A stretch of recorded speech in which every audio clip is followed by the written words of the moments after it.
History is not written, it's lived. 2 seconds. Bullet. And then left for others to write about. Over the past 3 decades, legends have been born. McNamara, a deep throw. Moments have been seized. You can't survive. And the material for the history books is still in the making. To Blackwell for the win. These are the leading characters in the next chapter.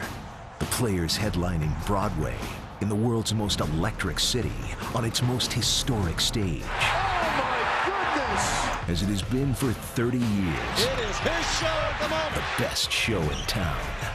The Big East Championship. Look at the celebration. Mullen, a tip of the hat. You can't survive. Hawkins is upset. Look at you here. Some sideline show.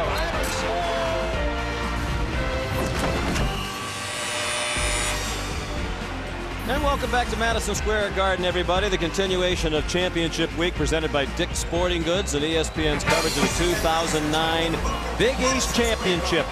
4th game of the day, the last quarterfinal game. Number 20, Syracuse, the 6th seed, against number 4, Connecticut. They're the 3rd seed in this Big East Championship.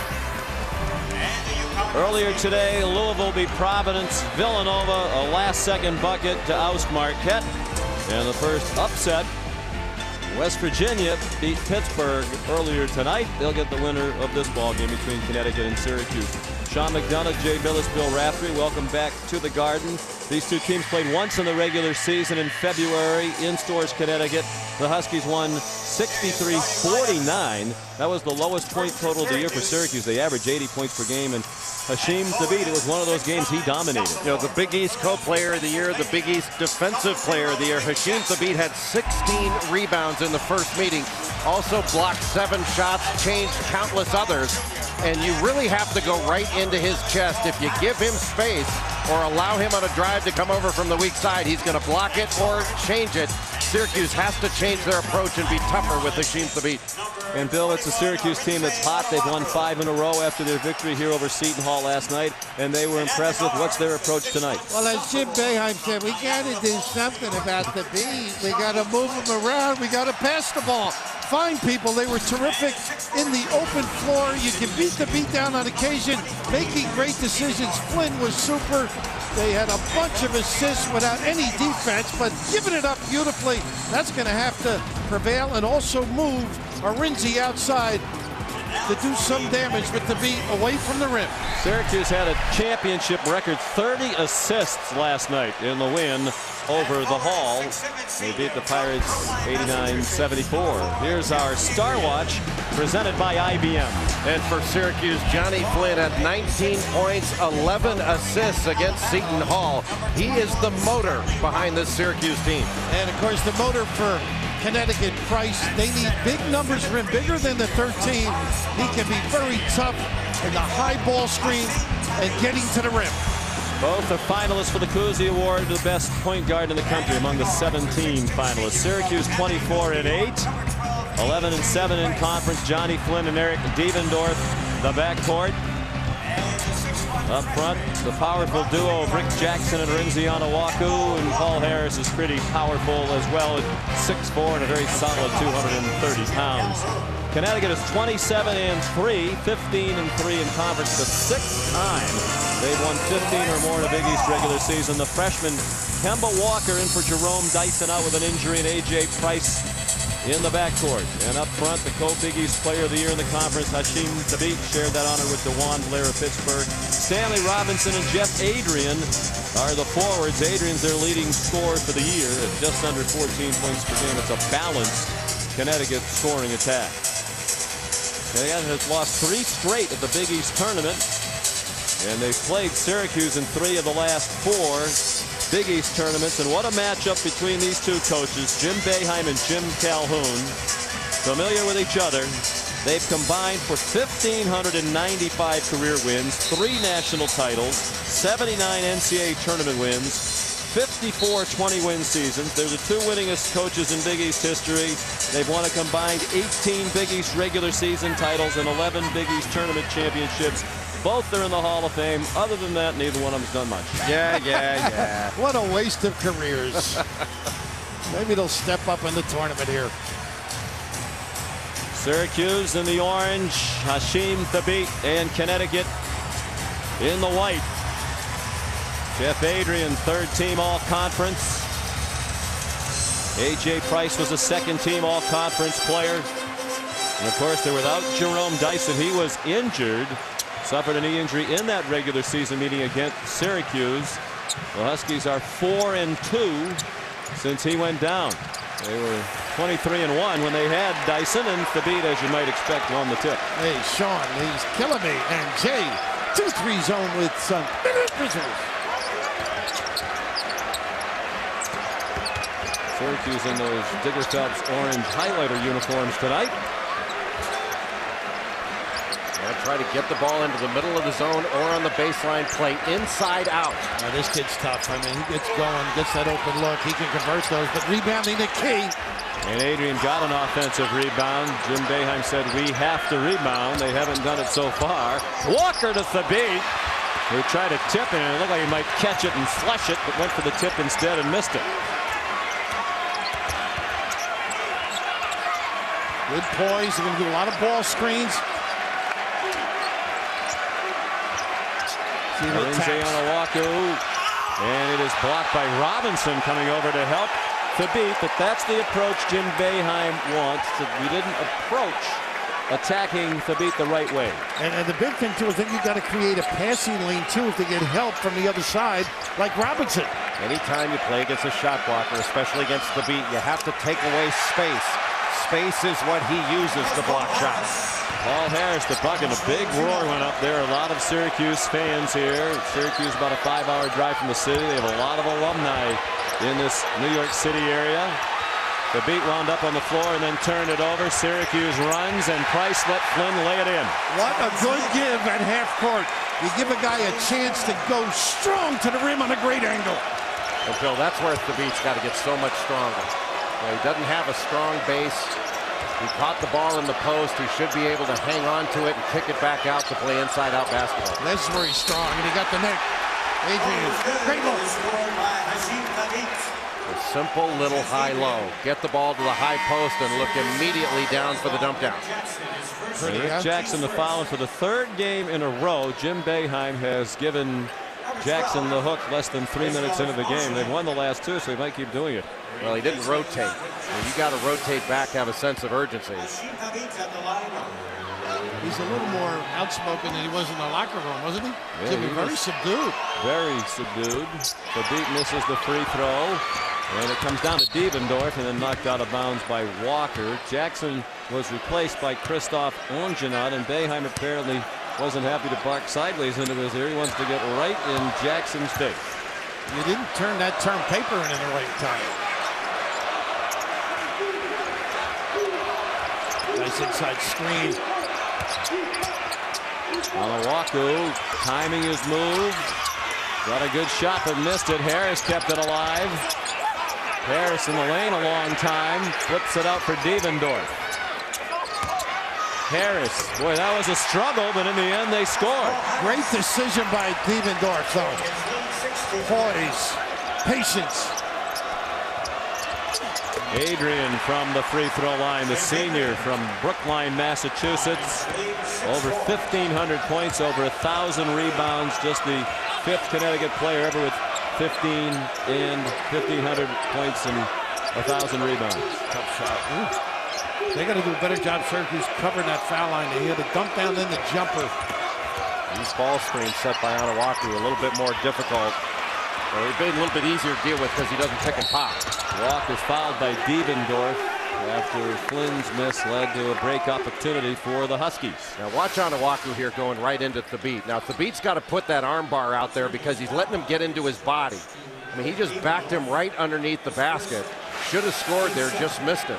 That was a good job by Owaku, but Thabeet has got to do his work earlier. It looked like he gave up on the arm bar, didn't it? He had it there and then he released. It's almost like he was trying to protect himself, but he's got to use that to keep space. That space is going to be the difference in him blocking shots or picking up fouls. The beat is 7'3", 263 pounds from Tanzania. Walker, 74.5% from the line, misses 2. And on a walk to a good block out on Thabit. Flynn, who had a double-double last night, 19 points and 11 assists. I think they're very good at using screens. Gavendorf hand check called against A.J. Price, the senior from Amityville, New York, with his first foul.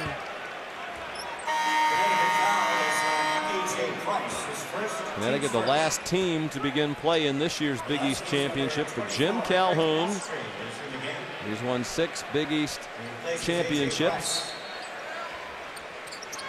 The last tournament title that was back in 2004. We've had a dry spell in recent years here in New York City. First off with the tip back, gets the open look. And they could not capitalize as the corner jumper didn't fall for Paul Harris. In 1 game and out the last 2 years here at Madison Square Garden for Connecticut. Could you imagine these guys, all the games they have seen, viewed, film, tape, and then win. Last year, Connecticut was ousted by West Virginia, 2 years ago by Syracuse. Adrian earns a trip to the line. Just a simple little ball screen against the top of that zone. There's almost a horn set with the 2 elbows, and Adrian just stepped right into the middle. He's really been a factor early. He's been active, which he needs to be. First foul on Onawaku. Adrian slumping at the free throw line, 64% for the year, but over the last 5 games, just 50%. And Connecticut as a team tonight is 0 for 4. And now 1 for 5. 1 point lead for the Orange, 3.5 in. Walker trying to bump and keep Flynn ahead of him. Very important. There's that inside screen, point guard on the center. Look at it backing all the way in. And again, help for Thabit. Adrian came over to block it. Walker lofted it up for Stanley Robinson. And Robinson just pointed up, get it up there. Walker getting a chance to start responding more than adequately on defense, and a good spark on the O. When Onawaku gets the ball down low, he has got to make a quicker move. It's strong, but it's slow, and that's allowing either Adrian or Stanley Robinson to come over and block the shot instead of Thabit. Harris maybe got stuck in the air. You get the sense they told the inside guys for Syracuse to play like DeJuan Blair played against him. I agree. I think exactly. And it's almost Jimmy, like he's dribbling to get as close to Thabit's chest as he can to get up into his chest. But that was their game plan the first time they played. Syracuse just didn't execute it. They had the same game plan as Pittsburgh. The only thing, Sean, that they can do is the weak side guy got 2 blocks. He's got to get free. But present a passing lane, the offensive man. See, I think Onawaku's just got to make the move quicker, because I don't think he's a good enough passer to exploit that. Well, Adrian wide open, missed the dunk. Thabit wound up with it. Thabit lost the ball as he was brushed by Ongenat. Now Flynn off for Ongenat, and he turned away from Thabit. A wise Belgian. Gavendorf did not score in the first half last night. He had 19 points in the second half against the Hall. He scores in the first half tonight. Now you would think with all the pressure on the inside people, the outside guys are going to get open opportunities.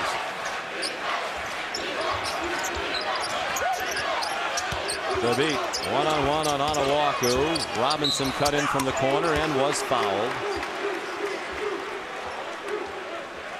John Cal, Bob Donato, and James Breeding are the officials in this one, and Bobby Donato called Harris for his first. Not bad, huh? High flying, and they counter.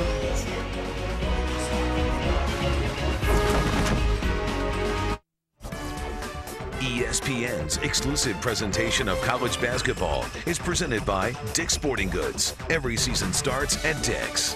And in part by the 2009 Cadillac CTS. Back at Madison Square Garden, hosting the Big East Championship for the 27th straight year. It's the longest running conference tournament at one venue in the country. Syracuse had great success here in this event over the years, leading Connecticut by 1. The Huskies playing their 7th game without the junior guard Jerome Dyson, who is averaging better than 13 points per game. What do they lose with him out? Just a huge blow. They lose their toughest player overall, I think, especially defensively, and also a slasher that can get to the basket and break off a play. And with more on Dyson, here's Alan Hopkins.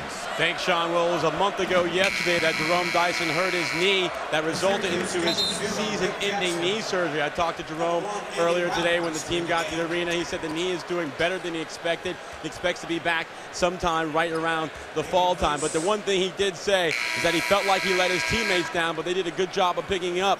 He's here with the team, hoping to support them as they try to get off the schneid here in New York the last couple of years, gentlemen. Jim Calhoun felt they had a decent chance to win a national championship this year, and he knows what it takes to do that. With Dyson, they still have a chance, not as good, obviously, without Dyson. Here's Stanley Robinson at the free throw line, junior from Birmingham, Alabama, who missed the first 8 games of the season for personal reasons, took a leave of absence, and has spent a lot of the year just working back into form. Those numbers are well down from a year ago when he averaged 10.5 points and 6.5 rebounds. He has showed size, though, around the rim. You know what he can do. He's got great elevation, follows his own missed free throw. Who's got the shooter? Well, he knew it was going to be short. He took off after it, and it's a 2-point lead for UConn with 14:24 left in the first half. Well, one of the fundamental principles when you are in defense on the free throw line, somebody's got to take the shooter and put a body on the shooter. Playing small. Jimmy said he might do that. Routen's on the floor. And kick it out. He had an open look. And Rick Jackson foregoing the advice offered by the Sage one, and he scored. Jackson used that off arm. I mean, in the NBA, that would have been an offensive foul. Used that off arm to get right into Thabit and keep him from jumping to block that shot. And John, you mentioned national championship. Walker is really growing. He's got to grow quickly because he's going to be forced to play a lot. Great defense by Routens. Took the legs. We saw Robinson coming in. They tried that dunk again. Robinson electrified the Husky fans earlier. Now it's Devendorf rattling home a 3. When you close out like that, wise, intelligent offensive players know how to deal with you. Yeah, that shot fake without the dribble and putting that shot up, that is still not an easy shot. He drilled it. Craig Austrian for Connecticut playing guard. He's been in a scoring slump since Dyson went out, in a shooting slump. Devendorf all the way to the bucket, a 5-point advantage for the Cuse. And that was made by Routen's steal and then filling the lane. He kept the defense honest, froze them to let Devendorf get to the 10. Well, without Price in the ball game, not a good perimeter shooting UConn team. That's one area they really do miss Dyson. He was a 3-point threat. 35% from 3, out of bounds to Connecticut. And there's that little opportunity, and that fill really keeps everybody at home, making sure in case the 3 occurs, he's got to be covered. Nice arrow, Bill. Thank you. One of my better ones. It was. Price back in the game, and he buries a 3 from the corner. His first bucket of the night. In the last 5 games, 18 of the 23 made threes by UConn have been by Price. He's the only guy that's really knocking shots down. In the last 3 games, he's 13 out of 25 from 3, better than 50%. And that's part of Andy Routen's game as he makes his first bucket of the night with a deep 3. Well, it's interesting. Thabit isn't really playing anybody. And Routen's able to get around those bumps out top. But what range?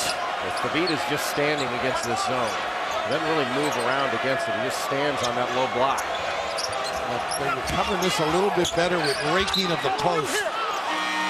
Routen's the last to touch. It'll be Connecticut ball down by 5. And you see right in here, Jay, he's not the least bit interested because he sort of gets in the way, too, of guys trying to play their man. And that's a tough match for Robinson on Routens. Scotty Harrelson, who was deep on the bench early in the year, seeing more and more playing time lately, is into the ball game, a 6'4" guard in the 30s. Freshman out of Jackson, Mississippi, the player of the year in Mississippi last year. Mostly 3, 6 for 20. Adrian a miss. Adrian had Routens reached in. And Andy Routens is called for the foul. His first. Syracuse by 5. And then there were 4. Coming up, our countdown to the top 30 plays of the last 30 seasons winds down. It's play number 4.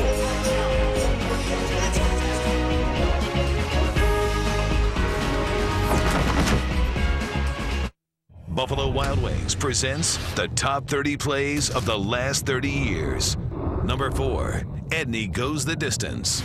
In the tie, it's Edney. 3 seconds, 2. Edney across midcourt. Can he get the shot away? It's up. It's good. UCLA wins. At the buzzer, Tyus Edney drives the length of the floor. And number 1 is not yet done. No, indeed. One of the great plays of the last 30 years. That's number 4. To see the third greatest play, tune in tomorrow night, 9 Eastern, during the Big East semifinal between West Virginia and the winner of this ball game between Syracuse and Connecticut. Will reveal the number 1 play of the last 30 years on Sunday during the ACC championship. I think Edney's a Connecticut kid, if I'm not mistaken. Went west to play. From the Nutmeg State? Yeah. Huh? I'm not sure that's correct, but Bill, you're always well, right. Very seldom. I bet the house. Throw it out there. Harrelson to Walker, into Adrian with Thabit and Price for Connecticut. It went right through the hands of Scotty Harrelson. You know, that zone has done a nicer job handling Adrian. Early in the game, he had what he wanted. Now they come in and you've seen steals and forced passes. Well, when he plays in that high-low, if you get right on Thabit, that's a tough catch for him. Routens. And a rebound, Onjanot, he might have pushed off. John Cal has the whistle, and Christoph Onjanot has his first foul. Interesting, Syracuse just ran a double stack and got an easy jump shot for Routens, one that he normally would convert. Just eliminating the big guy with that particular play to beat. Adrian out.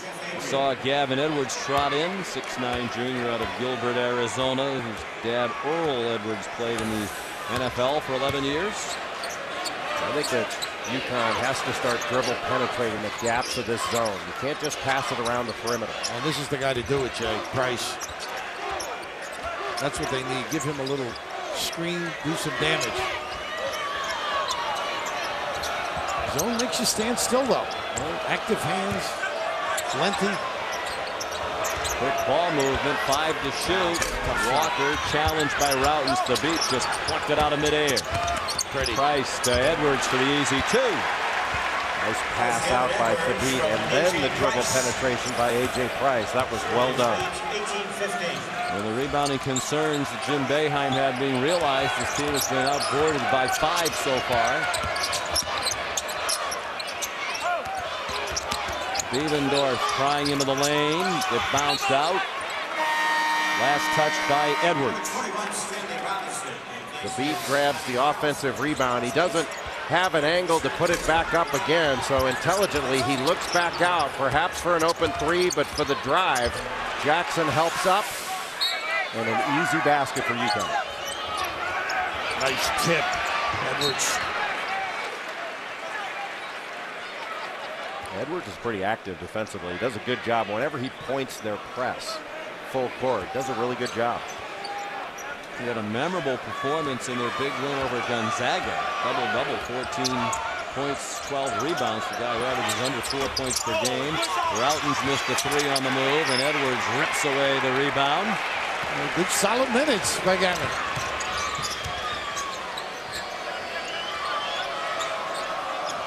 They can get it to Edwards in the middle of that zone. He's not the guy to make that jump shot. No, but he can catch it and flash, flash in and then make a play. You know what's not a bad, you can't change your offense, but run a guard in there. Because it's like a fast break now. Jump shot, dump down, penetration. Just like that. Walker beautifully done, but missed the shot. Harris the rebound. The Cuse looks to run.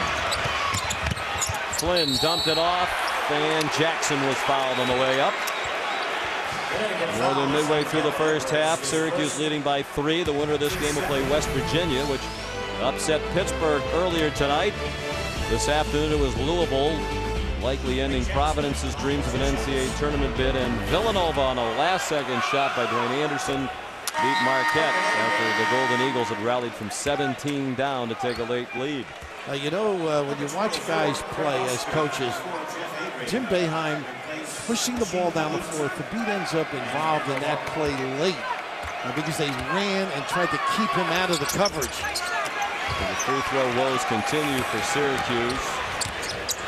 Brutal from the line last night. 6 out of 20 to drop the season percentage down to 63.3. 14th in the Big East. Only DePaul and South Florida worse. If they don't improve their percentage, you're going to stop sending money. If that was the standard, I would have stopped sending money a long time ago. It's been a bad free throw shooting team for much of their recent history. A.J. Price makes it a 1-point game. If you'd start sending some money, they might make more. That is true. And the quickness to cover, huh? Flynn, nicely done. Leaned his chest in. He doesn't look very big, but he is powerful. Johnny Flynn at 6 feet, 185 pounds. He and Harris must have some little elbow race, huh? God, they are built. Same town. Playing together in Niagara Falls, New York, on a state championship high school team. Price a deep three with Roughton's running out at him, and we're tied at 20. He hits big shots, too. How about his Marquette game this year? That's as good as I've seen him play. With 36 points in their win at Marquette. At A.J. Price. Robinson way up in the air. Could not squeeze the rebound.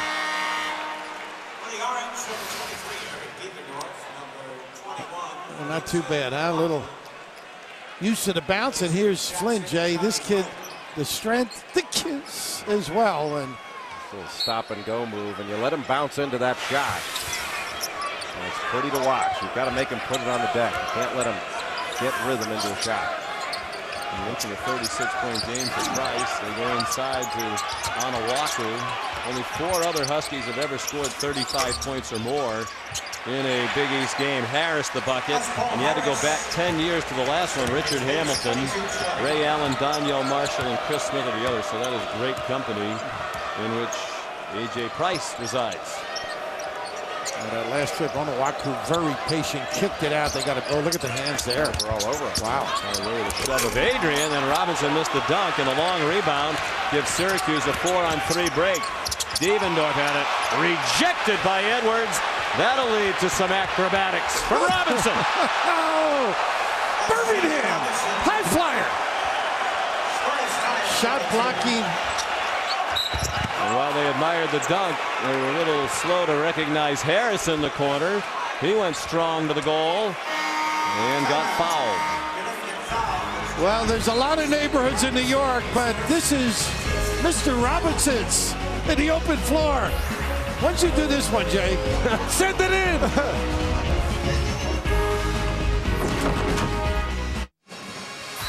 My goodness, big surprises there. And you'd have to say if Oklahoma State was on the bubble, they're in now, aren't they? You would think. Monster win. You would think. And no #1 seed for Oklahoma in the NCAA tournament.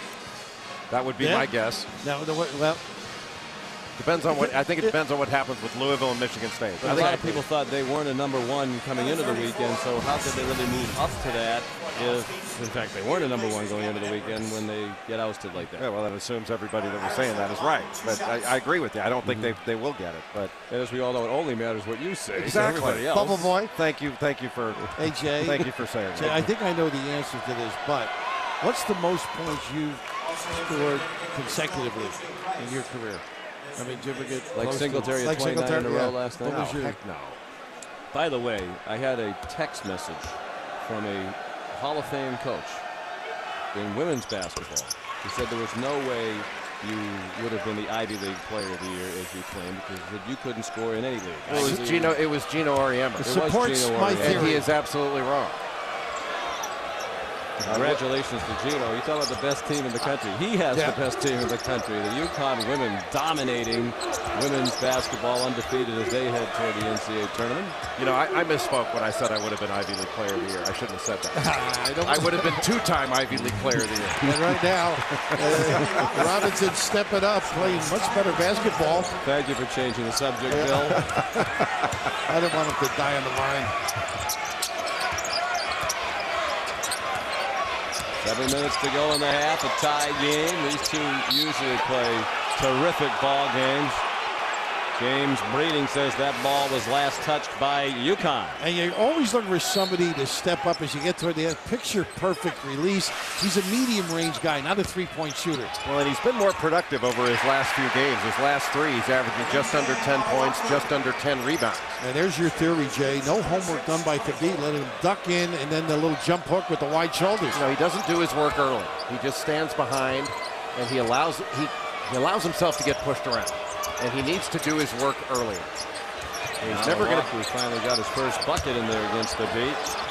Now he defended Adrian. Nice screen by Adrian. Boy, does Robinson get up in the air, missed that jump shot. Harris the rebound and the push. Harris just pushed the beat out of the way. And he's getting pushed around by guards now.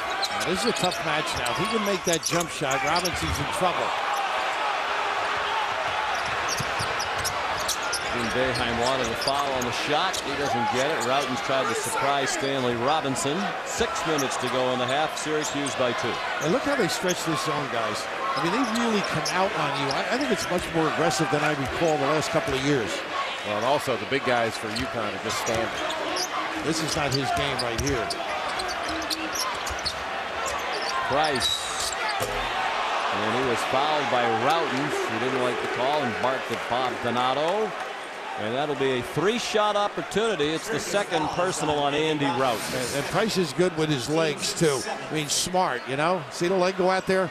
You know what was really good about that from an offensive standpoint was UConn played inside out. They got the ball inside, they looked out, and that's what got that opening and the bad closeout and foul.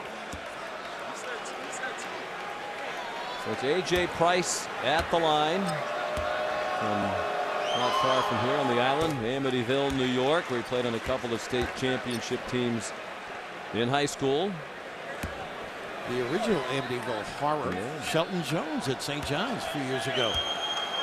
Played for Luigi. AJ's dad, Tony, was a fine player at Penn on their Final Four team. Bob Weinauer back in 1979. The Beat will get a breather, and Gavin Edwards has returned for UConn. Well, that 79 Penn team went to the Final Four before George Mason in 2006. That was the last mid-major to go to a Final Four. Just a good thing you were in the Ivy League then, because you would have dominated Penn. You were in the Ivy League. Why would you say mid-major if Bill Bradley played for them? Think of that. Bill Bradley didn't play for Penn. Well, Princeton, in the league, excuse me. Your favorite conference. Bill Bradley was a little bit too contemporary a reference for Bill to keep it straight. Walker the foul. And now Jim Calhoun. Leave the talking with the officials to me, please. Jim, the great arbitrator. Whoops. Walker saying Edwards is the last to touch it, but James Breeding was not swayed. Syracuse's first turnover of the night, nearly 15 minutes into the ball game. It's a 1-point Connecticut lead.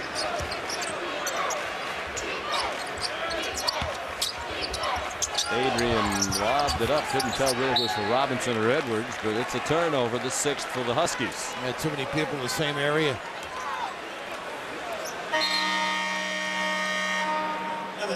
So if the Beat returns, and Adrian goes out. See if they move the Beat around. Maybe some ball screen or a quick post after the screen here. They've been getting these passes where they want them. Flynn, Ongenato gets stuck in the air and turned it over to Price. And 2 quick turnovers for Syracuse after they've played nearly 15 minutes without one. He's put a few people hanging in the air at the Beat, hasn't he? He grew up a soccer player in Tanzania, didn't play basketball till age 16, so he's still a work in progress.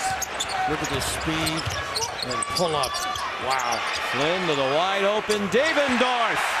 Great offensive set.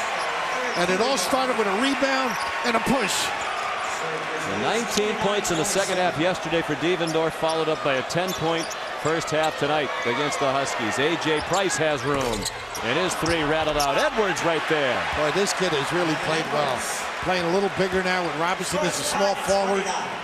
Just getting it into the middle. And when you get it into the middle, you kick it out, you're going to get something good. And Syracuse, not a great rebounding team. The offensive rebounds are available. Davendorf got Price in the air. Flynn pondering his options.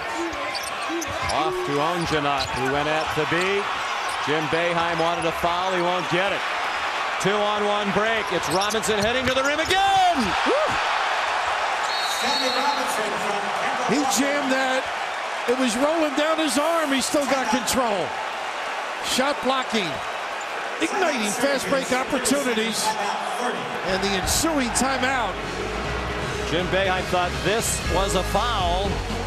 He didn't get the call. And it led to a 2-on-1 break with the acrobatic finish.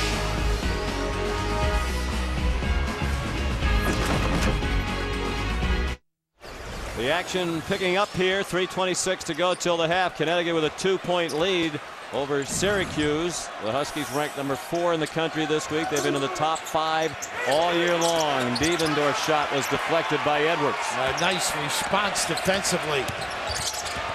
Price whipped it to an unsuspecting Edwards. 3-on-3 the other way. Flynn, acrobatic left-handed layup. Down to Thabit. Boy, just a free throw line jumper.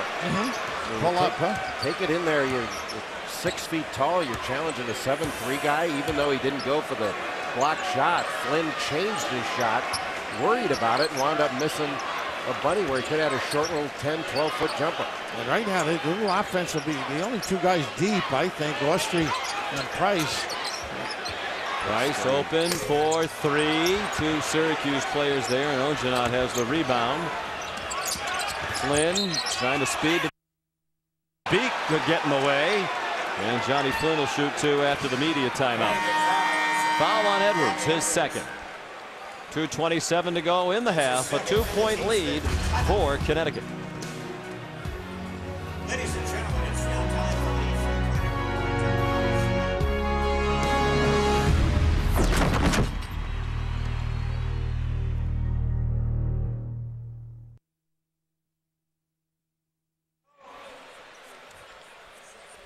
Turn the beat around. And we'll look forward to that as always. Race. ACC tournament. Subject of blackouts Friday through Sunday. In some markets, Bill can relate to that. North Carolina, Virginia Tech. The first quarterfinal tomorrow. Florida State, Georgia Tech. The second ball game, Maryland, a huge win. They were down big early, but came back to beat NC State. Listening to you resuscitates me quickly. Johnny Flynn made the first free throw. This one would tie it. It's an 8th tie of the game. There have been 7 lead changes. It's been tight throughout. The largest lead for either team. Syracuse up by 5 at 18-13. Really the only perimeter threat, A.J. Price. Craig Austrie has not shot the ball well at all. I like that set. And Thabit makes the shot, which makes it look good. But they had a high-low setup, a little bump inside. Great out of the timeout. 4 points for Thabit. 5 rebounds. He had 8 points in the regular season win against Syracuse. 16 rebounds and 7 blocks. Devendorf rebounded by Jeff Adrian. Why not use the ball screen? Thabit wasn't even out there guarding. Just stained it. See if they do the same set. Until they stop it. Yeah, here it is. Here it is. Good catch by Austrie on the pass back from Adrian. 12 to shoot for the Huskies. Under a minute and a half to go here in the first half. Austrie, his shooting woes continue. The beat there. Waited patiently and gets the bounce. Oh boy, he was harassed as well. Great concentration. What a big fella. But he did a nice job of block. He essentially blocked out as the inside rebounder there. And one of the first times today he's really gotten down in the stance to accomplish something like that. This is the largest Connecticut lead. 1 minute to go, first half. And defensively, he bends from the waist, by the way, Jay. Doesn't flex those knees. I think he can, he just doesn't. Routen's well done because Robinson was quick to get on him, knowing that Andy is a terrific three-point shooter. And by the way, his dad Leo's upset with both of you. About the shooting? Yeah, you said last night Andy's a better shooter than his dad, the former Syracuse star. I asked you, by the way. Leo Routens, and Leo said, but now that I know Leo's upset, I'm going to disavow any connection to your The truth hurts, doesn't it? And by the way, Robinson, talking to Jimmy, that's a tough match for Robinson. Andy's just quick and nice hands here. That's how competitive That's how competitive Leo is. He throw his own kid under the bus to be the better shooter. Yeah. Glad to see he hasn't Doesn't quite changed. rank up there with Roger Clemens throwing his wife under the bus in front of Congress, but it's still pretty bad. Pretty play. How about that? Price on the money with that delivery. And the dribble penetration is going to be there. They just have to keep doing it. Last shot time, dangerous offensive rebounding. And this would tie it. Paul Harris the miss on Owaku, couldn't get it back up. As usual, when these two longtime rivals get together, an interesting ball game, and Calhoun's Huskies lead at the break. 37-34 is the score. Once again, Reese Davis in the studio. It's the Cisco halftime report.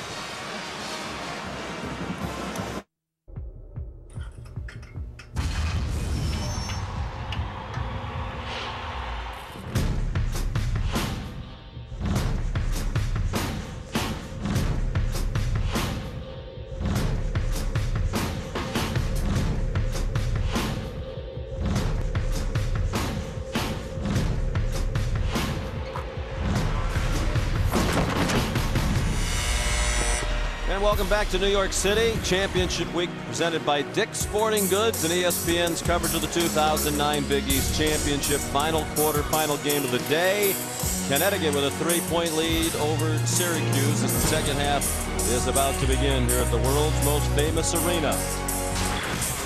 Now let's go inside the play. The key tonight for Syracuse, how to attack the beat. Well, the game plan was to go right at him, to move him around with ball screens, but to go right into his chest and go through him. And that is exactly what Arinze Onuaku did, but he did it so slowly it allowed some weak side shot blockers to come over and block his shot. Rick Jackson got a score. Onuaku on another occasion got deep position and got a score. But other than that, the beat has not fouled, and he has not allowed a lot of easy shots inside. You can see the O's are good, X's are bad. Syracuse only shooting 41% in that first half. How about 0 blocks and still intimidating? Yeah, but a lot of changes. Yeah, that's exactly changes right. in hurry. So Syracuse, when they lost to Connecticut in the regular season, scored 49 points for the game and shot 31.7%. So they've improved tonight, and that's good offense as they go inside to Rick Jackson, who has 4 points, and Syracuse is down by 1 in the opening minute of the second half. Much quicker move by Jackson. And of course it was on Robinson though, to be not in the area. A.J. Price, Kemba Walker found a seam, found the bucket. Pretty. Kid plays with confidence.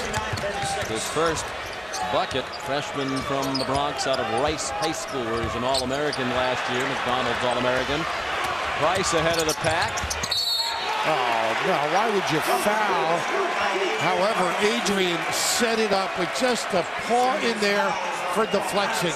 Just let him go, but it's all about the defense sets this up, and yeah, little bump at the end there. Remember, he got caught under. Well, nice job by Adrian Price to shield the ball with his body and pick up that contact and finish the play. That's a veteran guard. Price with 13 points to lead all scorers. Stanley Robinson had 11 in the first half. The foul on Harris was his second, so it's Syracuse now down by 6, their largest deficit of the night. Flynn fast to the bucket, and he got fouled. Both Stanley Robinson and Jeff Adrian were there, and they're going to give it to Robinson, his second. Here's a look at the first half stats brought to you by Guinness. Connecticut shot over 50% and had the rebounding edge. That's the one concern they had, Jimmy Boeheim and his guys. You were right about his strength, Sean. You said in the first half, this kid, he'll take on all comers. Jimmy's got a point guard to run the show, let me tell you. He's built like a running back and really explosive and strong. Johnny Flynn spent part of the summer in Akron, Ohio at the LeBron James camp. So he really benefited from playing. Why wouldn't you, against guys like LeBron and Chris Paul, who was also there? Everybody raves about those, Jay. Have you been to any of those? I know you do. I worked them. I worked actually. Fran Fraschilla and I both worked it. We worked with Johnny Flynn, and he's one great kid. And I think he and Jack McClinton were the 2 best guards there, along with Kalen Lucas from Michigan State. What did you teach him as a point guard? Humility. Gotta feed the post. Devendorf has it rattle out. Get it to the big guy. And a foul on the rebounding action against the Huskies. Humility. Well, we would expect nothing less from the two-time Ivy League Player of the Year. And your resume is growing by the moment.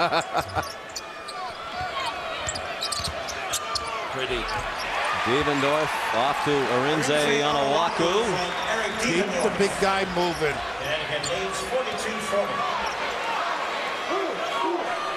Four unanswered for Syracuse to make it a 2-point lead for Connecticut. Avery making good decisions. Robinson a long two. He's struggled from the outside this season. He's 1 out of 16 from three-point range. Yeah, he's a medium guy at best, I think. Were you eligible the first 2 years? You didn't make all Ivy the first two?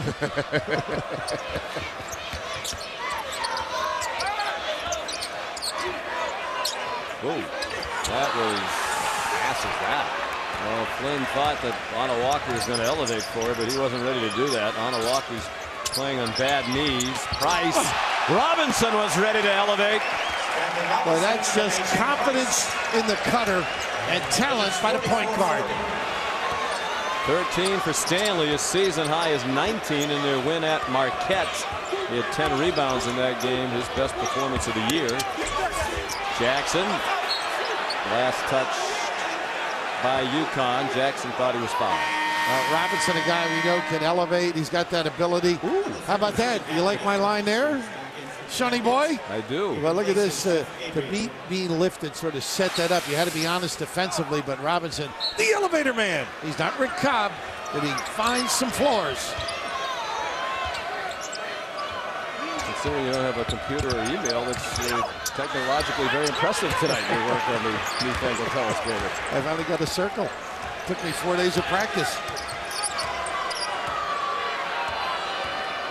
Under 17 to go. The winner will play West Virginia in one of the semifinals of this Big East Championship tomorrow night. The Mountaineers beat Pittsburgh earlier this evening. By the hand, Seth. Tough. You're that big, away from the rim. Jackson. 2 fouls on Rick Jackson. Louisville and Villanova will be in the first semifinal tomorrow night. They had a terrific regular season game in Philadelphia. Louisville hung on for a 1-point win. The beat traveled. Good call. John's got it.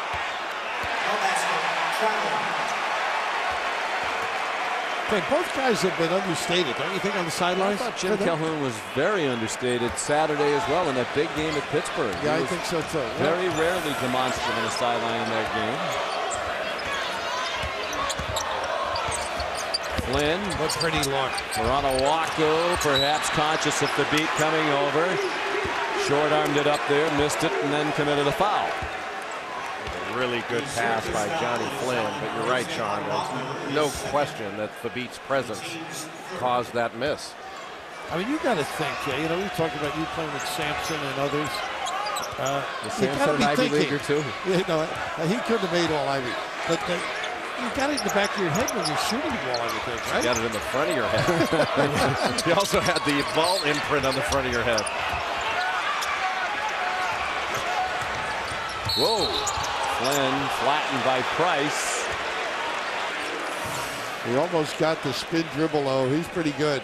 Nice defensive stand. And that's a problem now for Connecticut. 3 fouls on Price. They really cannot afford to play long stretches without him. It's the beat just really allowing himself to get pushed off 2 hands in the back, and not a whole lot when you're guarding somebody that fast in transition and trying to stop the ball. He's going to get into your body. That's a difficult thing to do, to stop a guy full speed. Step back. Mountains missed it. Robinson pulled down the rebound.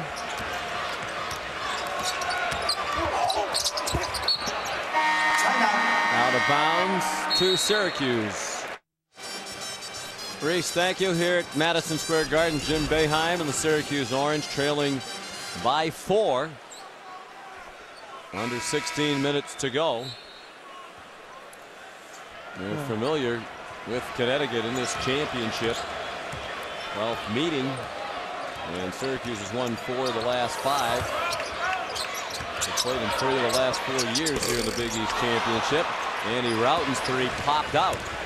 The Beat's not even within 5 feet of the screener. And they're not really using the screen. They're trying to force them away from it. But doesn't it seem like Connecticut's up by more than 4? No, because it's 44-40. But if you didn't look at the scoreboard, you'd feel, based upon the play, that they're up by more than 4. I would agree with that, yes.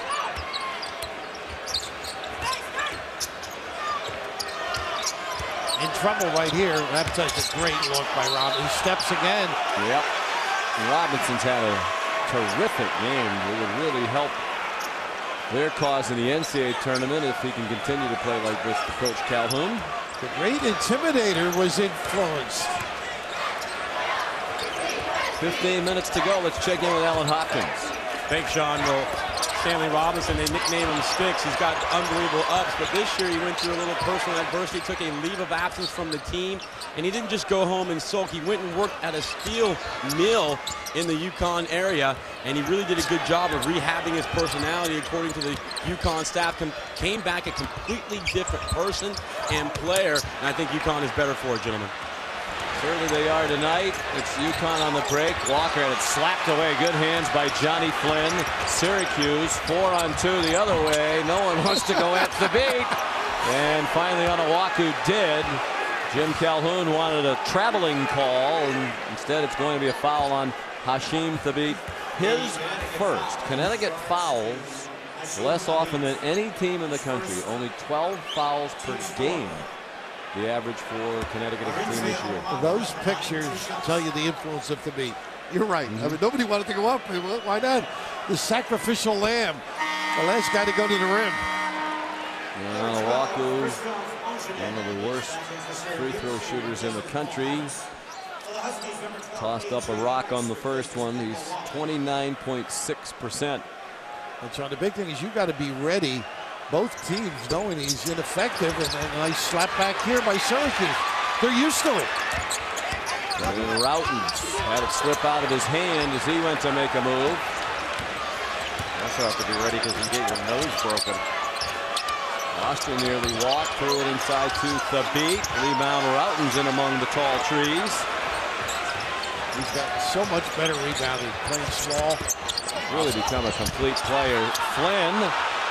Now Boeheim is the one who wants the foul call, and he doesn't get it, and Thabit lost it and then knocked down Roughton. The game has gotten ugly offensively, stuck on 44-40 for quite a while now. Well, you don't get many fast breaks, but how about this particular play once again, the ability of the big guy to influence things, but when you get numbers, you got to take advantage. With a kick out. When you try to avoid the block shot, and Johnny Flynn put the ball in his left hand and tried to avoid it, you're just giving more space for Thabit to block the shot. Connecticut defending very well. Neither team has scored a point in more than 4 minutes. Ongenot tied up by Edwards. Huskies ball.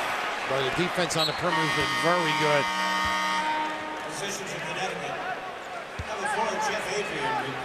Connecticut's lost to Syracuse in the Big East tournament 3 of the last 4 years. The last win for the Huskies over Syracuse was in 2003. So right now this lineup, the small lineup, could favor the Cuse at the other end because of matchup problems. Having their problems with that high ball screen, getting very little out of it, moving Thabit around. There you go. Medium range jumper. Stick to that, kid. 15 for Stanley. And a carry was the call. This match is the largest lead for Connecticut. Let's see who's been heating up. Brought to you by DiGiorno. I'm guessing it's Stanley Robinson. It is. Heating up but not quite on fire. We don't want to burn the pizza. 12:59 to go. 6-point game. Back to the Garden right after this.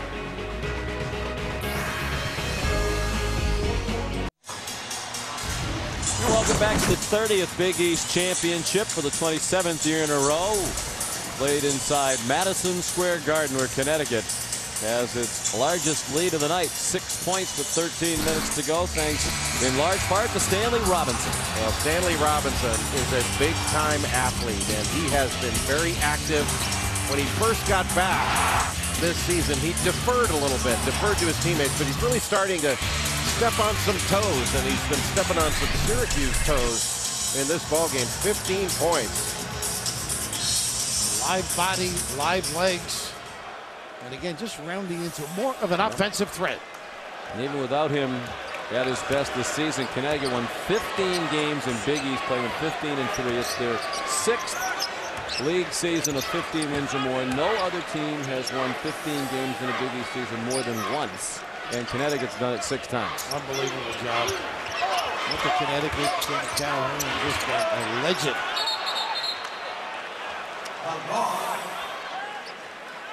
Held ball, Syracuse ball. Syracuse has 2 field goals here in the second half and 6 turnovers since the break. An old pal of mine there, George Blaney, coached at Holy Cross, I think for what, 26 years, if I'm not mistaken. Great talent, played with the Knicks here at one time. So well respected, highly regarded. And a great feel and understanding of the game. And kids.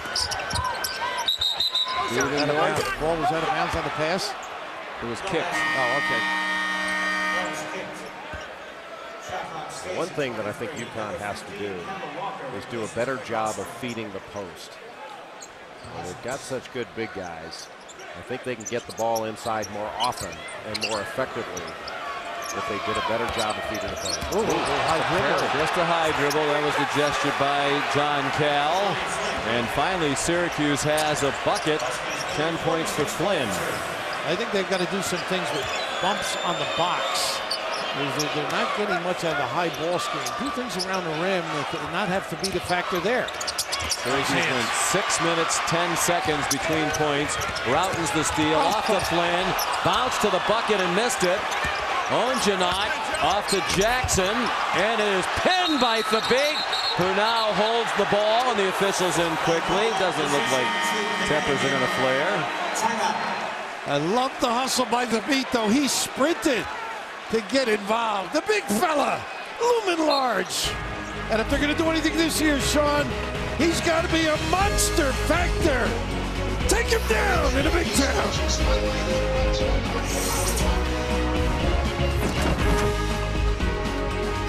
Boston College, if it stays that way. And Price, a factor now. I know he's got some foul situation. They really get out on him. Adrian powering into the bucket and fouled by Rick Jackson. That was his third. That was a good post feed. Well, you know, when you're a guy like Price, you've got the ample opportunity because they guard him so far out. It was a great entry. Works on his pass, hit him right in the chest with it. When you're passing into the post, you not only want to throw it to the post guy, but you want to pass away from the defense. Among those in the crowd here tonight, Jerry McNamara and his wife Katie. Jerry, of course, the MVP in 2006 when Syracuse became the first to win 4 in 4 days, including an upset of #1 Connecticut. And Jerry McNamara had the late game heroics against Cincinnati and UConn. You two have a similarity. He walks into a room and gets a standing O at Syracuse. You walk out, you get one. Lievendorf, he really did a good job there of attacking Thabig. He did. He's a tough kid, no question about it. Just, you know, in fairness to him, he has played under control in terms of temperament as well. Walker shut off by Lievendorf. Austrie can't get it, but it's Robinson again. He brought Adrian with him. Yo, Adrian. Two Huskies behind the play. Fortunately for them, Thabig's there to stop Onjanot. He did foul Kristoff. He liked that. He's got a little smile. Jay, check this out with Adrian now. He thinks he's getting pushed by a Syracuse player. He starts begging for a call here. This is where you say on the scouting report, guys, you got to block him out. Adrian thought he got a bad whistle or no whistle. Onjanot has one playing off. There's another of the Syracuse free throw shooters who is below average at 59%. One of only a half dozen Belgians playing college basketball. Anjanat, and we found out from. Do your own homework from now on, Jay, will you? I was working today trying to come up with some. Did you find I made some phone calls, but I didn't get a call back. You got a couple of fins. Give him a fin. Here's A.J. Price with Austrie, Thabit, Robinson, and Gavin Edwards now for Coach Jim Calhoun. Robinson screen and slide. Austrie's going to keep trying. With not a confident looking release right now from Austrie, mired in a bad shooting slump. Flynn to the bucket. He was fouled on the way. Well, you gotta love his attitude though. Thabit never got down. He knew he could take advantage. Something this guy enjoys seeing. Anytime you don't have the big fella in there, he can do some damage. Yeah, this game is still right there for the taking for Syracuse. Knock a couple shots down. Devendorf, he thought he got hit on the arm by Price. Price stripped side of the lane, and he was the last to touch it. He got his foot on the come down.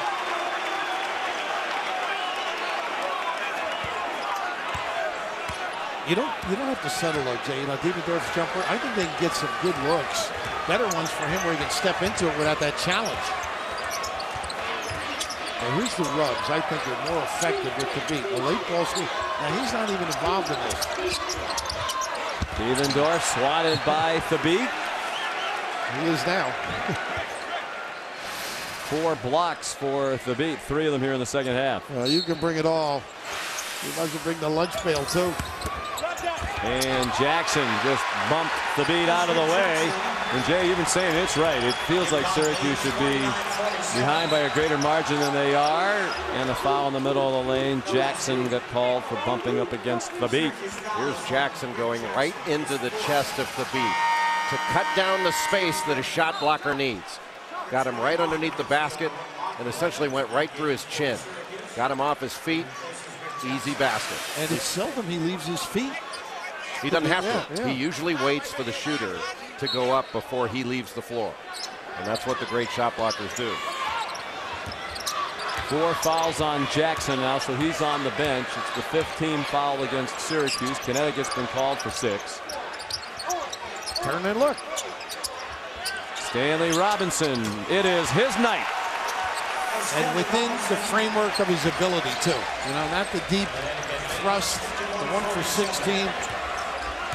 They have to have contributions from Robinson, maybe not to this level every night, obviously, but they've got to get Austrie going. They just can't keep up with that kid. Is Thabit. Tardy.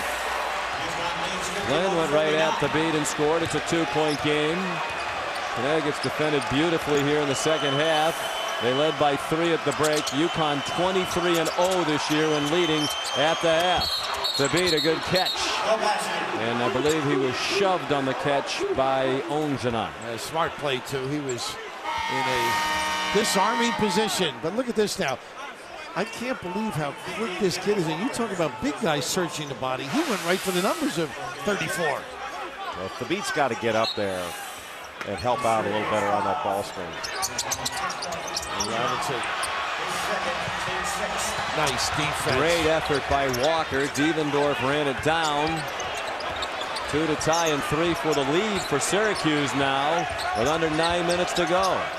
Nice Broughton let Walker fly by, missed it to the right. Onjanat took it away from Price. That's what he contributes. A lot of little things. Effort, sticking to it.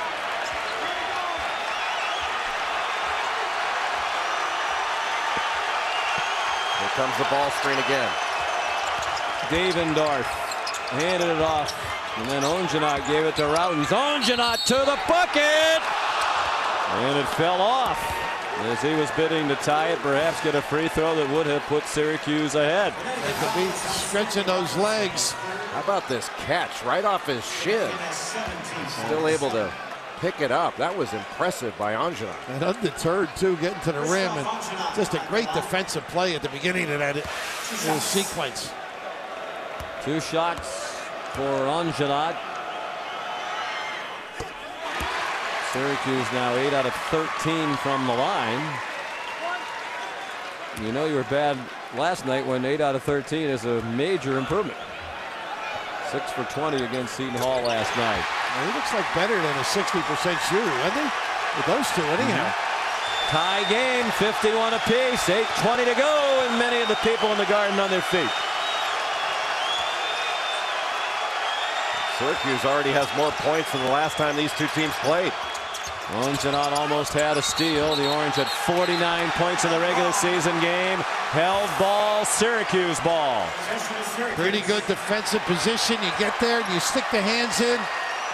How about this house, Sean? I didn't realize how many Syracuse followers in the building. They have a big group here. They have so many alums in this area. Syracuse, a private university, about 12,000 students in central New York. Affectionately referred to as what? The Harvard of Central New York. What I thought you said. Routens use the screen. Routens gives them the lead. Their first lead of the second half.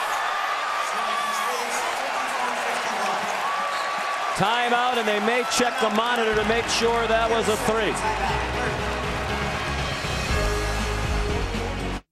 Sean McDonough, Jay Billis, Bill Raftery, Alan Hopkins on the sidelines. Delighted to have you with us. This one is starting to develop into a typical Syracuse, Connecticut classic. The officials are reviewing the last bucket by Routens to make sure it was a three, and it appears that it was. The slapback gets it set.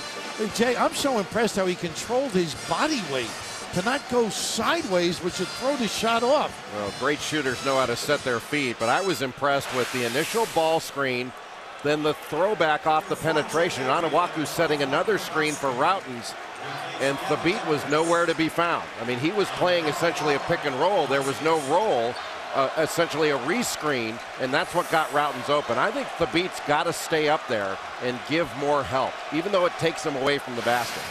The officials are still looking at the monitor. Isn't this, to you, pretty clearly a three? I think they're finally conceding, yep. You know what I think they may be doing? Getting more looks, Sean? You know what I mean? Just to be... And now they have officially deemed it a three-point goal for Routens. And the crowd is getting engaged in the proceedings now. Price to Robinson with Austrie. Thabit and Adrian for Connecticut. Here's Austrie. What a time to get out of a slump. Tell you what, that kid over his career has stepped up terrific. I know he struggled tonight, but the confidence to take it, always ready. And getting the ball to the middle and then kicking it out. That freezes or collapses that zone. They've been able to get into cracks with the ball and find people. Devendorf, he answers with a three. Responding to the first basket of the night for Austrie. Devendorf has 15 points. The Cuse by 3, nearing 7 minutes to go. Adrian flash, look low. Adrian from the elbow, and the offenses are heating up. Syracuse looked like they wanted the quick counter. Now Devendorf will wait for Flynn. Both teams passing the ball. They're giving the defense a chance to make a mistake. You get the ball into the middle of that zone, there's nothing but good things available. Teams look to be catching their breath for a moment. Everybody was standing still. And Flynn got them in motion, fouled, and a chance for three. What a job freezing the defense with the pull-up. The body control, the strength, the ability to have that little soft, deft touch in the lane. Foul on Austrie, his second, the team's 8th. How about this, Jay, huh? Take it on the big guy. And how about this? Just a little pump to bite. Nyland.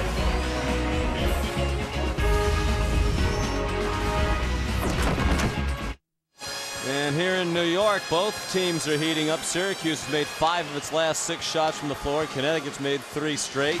59-56 Orange with Johnny Flynn running the show. Well, Johnny Flynn has been terrific off the bounce, using ball screens, under control, change of pace, change of direction, and that wasn't a carry. High elevation. He's been tough. But you know what's interesting? In the old guard, I hate to tell you what year, we happened to play there. This is 1966, I believe, this one. They had cracks in the floor, and you had to go out and you dribble the ball as guards to find out the dead. The old Boston Garden had the same thing. Now it's high tech, everything's smooth and even.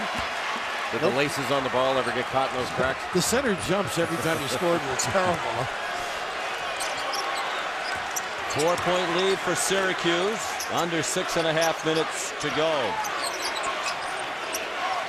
For a while, Connecticut dominated this event, but they've lost their last 3 games of the Big East tournament, trying to avoid a 4-game Big East championship losing streak. Austri shut off by Ongenat, down to 10 seconds to shoot for UConn. Austri got stuck in the air, almost turned it over. He did turn it over, as apparently Adrian was the last to touch it. Ongenat worked that. You mentioned taking the baseline. He's the guy that slid in front to get this pass. I mean, this is just terrific hustle, understanding, and being in position. But a bad play by Austri to dribble into that zone and leave his feet. I mean, the dribble penetration was good. You want to dribble into the gaps of that zone, but you can't leave the floor to pass. Oh, the beat said no more of that, Johnny Flynn. Back come the Huskies. Robinson fouled by Ongenat. Once again, a hustle play by Ongenat, but you're right, Sean, at the other end. The beat having no more of the point guard dominated him. Starts a fast break, keeps it in play. Well, he went up to help on that ball screen and recovered nicely. Moved his feet, still able to make a play. I still think he needs to keep up there on that ball screen and defend. Robinson matched the 19 he had at Marquette with 19 tonight. That one spins off. He's 58% from the line. It's the 7th team foul against Syracuse. Both teams are in the bonus.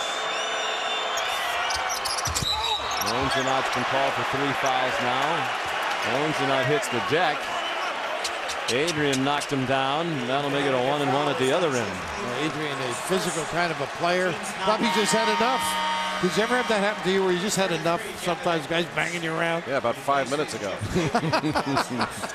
I mean, on the floor. You know, playing against this zone for a big guy can get frustrating. You don't get the ball when you're used to getting it, always in a crowd. You have to show a lot of patience against his own defense and really move the ball and attack. 1-and-1 for Ongenat. Syracuse didn't have anybody in the lane there. And a 60% free throw shooter, too. That's interesting. Maybe they were afraid.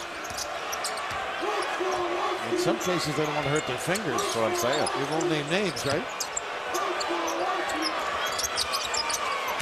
Robinson has looked tentative a lot of the year. He's been so confident tonight. The beat wound up with the deflected shot. And he agonized over the fact that it didn't drop, but he'll go to the line for 2. Smart play there by Routens, too. He said, give it to him. 3 fouls on Routens. 8th team foul, so here's the beat at the line. 0 for 1 tonight, now 0 for 2. He has 5 block shots. Had 7 the last time they played in the regular season. Had 7 against Syracuse in the regular season game last year.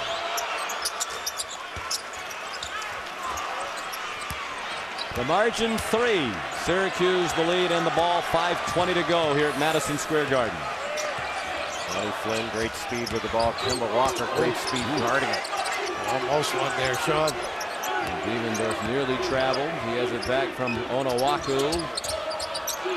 Tough shot, and he made it with Price right up on him. Well, Thabit gave ground and gave him that cushion. Walker driving on Flynn, stripped by Flynn. Ongenat to Devendorf. Don't need it, don't need it. It's 1-on-3. Devendorf powers to the bucket and missed the layup. Got to use your head. Price pulled up at the NBA line, off balance 3. Edwards the rebound. Edwards called for the foul as he went swinging around and knocked down a couple orange. What a shame, because he made some rebounding effort. 3 fouls on Gavin Edwards. That's the 10th Connecticut foul. They have a double bonus the rest of the way when it's not offensive. What a big time snatch. So you can see that loose arm just to extricate himself. Ooh. And Leo never took a shot like that because he wasn't under the glass that often. But Andy showing some toughness. Well, some great boxing matches in this building throughout the history. Down goes Routens, but he's up off the canvas and ready to go.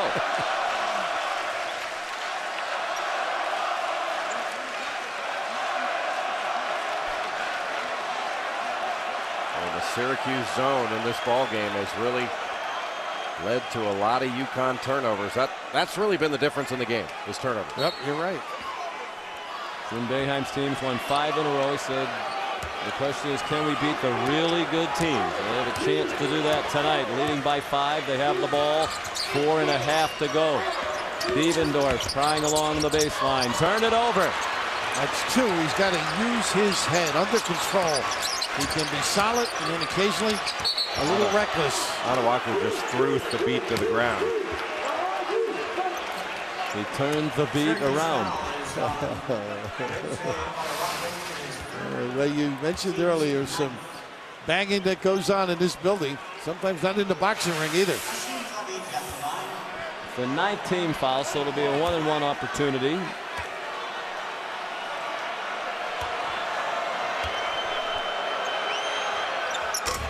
He missed the front end of the last 1-and-1. The foul was on Onuaku, his 3rd. Still a 5-point lead. We're coming down to 4 minutes left. Syracuse is smart and used a little bit of clock and still looks to attack.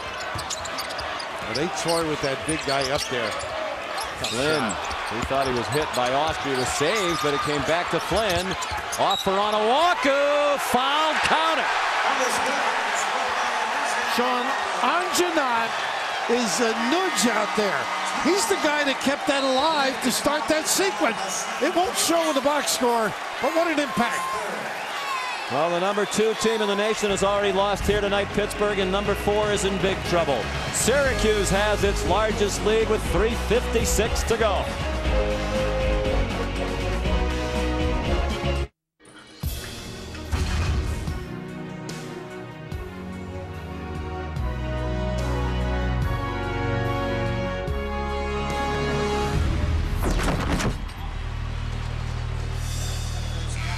Welcome back to the Big East Championship, a part of Championship Week presented by Dick's Sporting Goods. Final quarterfinal of the day here at the Garden, and it's Syracuse with its largest lead of the night, 7 points. And Jim Boeheim's team with a chance to make it 8 with Onuaku at the line.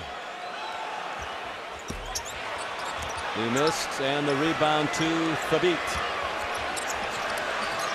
To Price with Walker, Robinson, and Adrian for Coach Jim Calhoun. Have to know where Price is all the time. And Adrian's been the decision maker right here. Good screen. Walker, a little hesitation move. And it's tipped back up and in by Thabit. 9 for the big man. Walker got pretty deep. Very fortunate that the big guy. And that high ball screen again. And they like to run clock late. That team's done this for years.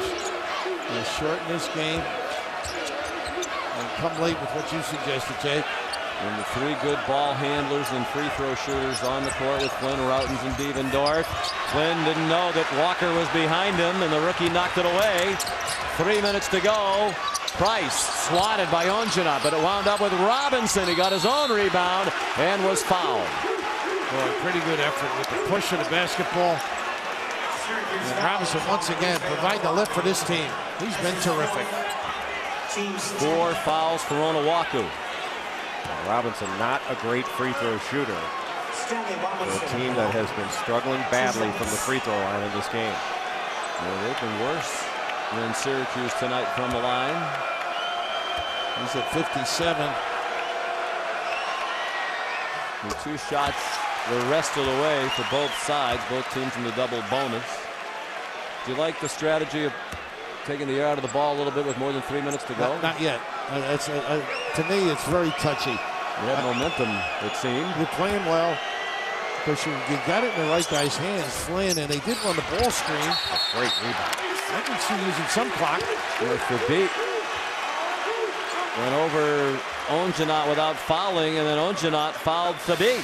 And that's 4 on Christoph. The beat came from the other side of the lane, and Adrian they just X'd. Yeah, nice little play. Good call, Jay. Adrian just basically cleared the space for him. And you know, the interesting thing, being ready, knowing your guy can't make free throws. Or he's not good at making it. Thabit made the first, 63% for the year. 2 out of 5 tonight. 3 out of 6 tonight. Connecticut from 7 down to within 2 as they've scored 5 in a row, and a long way to go at the Garden. 2:50 remaining. And no holding on to the ball now. They're running a set. Routens with the taller Robinson on. Very active, Andy. Routens the miss, the beat, the rebound. 2 to tie, 3 for a Connecticut lead. Price splits the defense. Underneath for Adrian. He lost the handle. It'll stay with the Huskies. Well, Price is confident in traffic, isn't he? A little squeeze of that, it would have been a deuce. Andy Routens goes out, and Paul Harris has spent a lot of time on the bench. He is back in. Got to watch the backside of this here. Good job by Walker. Price might have been tipped. Robinson there again. The game tied for the 11th time tonight. The advantage on the miss. Timeout for Coach Boeheim, but the advantage on the miss up the rim is the offensive team, and Robinson as alert as any Husky during the course of this game. 7-0 run for Connecticut. Anytime there's an air ball, it's the offense that always seems to get it, but Stanley Robinson has really had the game of his season. Played extremely well in transition, incredibly athletic. Nobody blocks him out. He makes them pay. And with the air ball, the offense has the luxury of watching the flight of the ball. Pretty good one against these two guys that have banged heads for years. And right now, the Flame finally on fire. Bursting forth. He was heating up before. Now he's on fire. And Connecticut could very well win this game. 4-2 since Dyson was hurt. There are many times tonight I find myself watching this game thinking, boy, they really miss Jerome Dyson and the many things he brings to them. Jay mentioned the fire and the toughness, the assertiveness, and plus Walker being a little inexperienced, we give him time to massage his way back into the lineup. Now starting as he did tonight. Syracuse had a 7-point lead, was shooting a free throw to make it 8. 7 straight points for UConn. Devendorf, his pass deflected. Wow. Devendorf is one of those guys who keeps both teams in the game. Well, but that you got to give a ton of credit to Kemba Walker there. He and Price would not allow the ball to go to Johnny Flynn. And Walker was face guarding, and that's what led to that near turnover. They made Devendorf handle the ball. Now they got the foul here on Walker trying to, wow. He was Walker on a Walker Ranger there as he wrestled on a Walker to the ground for a second foul. Well, the sad part for Syracuse is who's going to the free throw line, you know? Yeah. Arinze on a Walker. Children at home, cover your eyes. 0 for 3 from the line tonight. This is a 2-shot opportunity. What a time to make the first one. Good for him. No matter what religion, I would use all the signs on the free throw line if I struggled like that.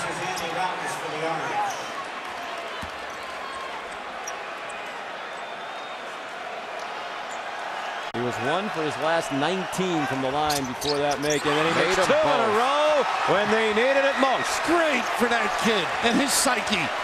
How about that? He just needs more pressure. I guess that's what he is.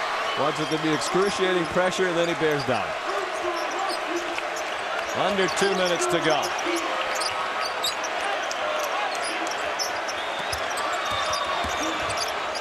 Price with Devendorf defending. Never got to the rim. Ongenot has it. Looking for help. Finds it from Harris. What a tough shot under duress. Now, if you're Syracuse, would you even pass the ball to Walker? Jay mentioned this. I think Walker, if he gives it up, don't let him get it back. Flynn all the way to the bucket. Fouled by Thabit. Well, that kid just goes at you. Attack, attack. Not afraid, unabashed around a big fella. Carte blanche getting in the lane, though, Jay. So he gets an angle and went right to the rim and right into Thabit. He goes right at number 3-4. The numbers on the jersey. 4th foul on Thabit. Flynn, 76% for the season and 6 for 6 tonight. 3-point game, 1:23 to go in regulation.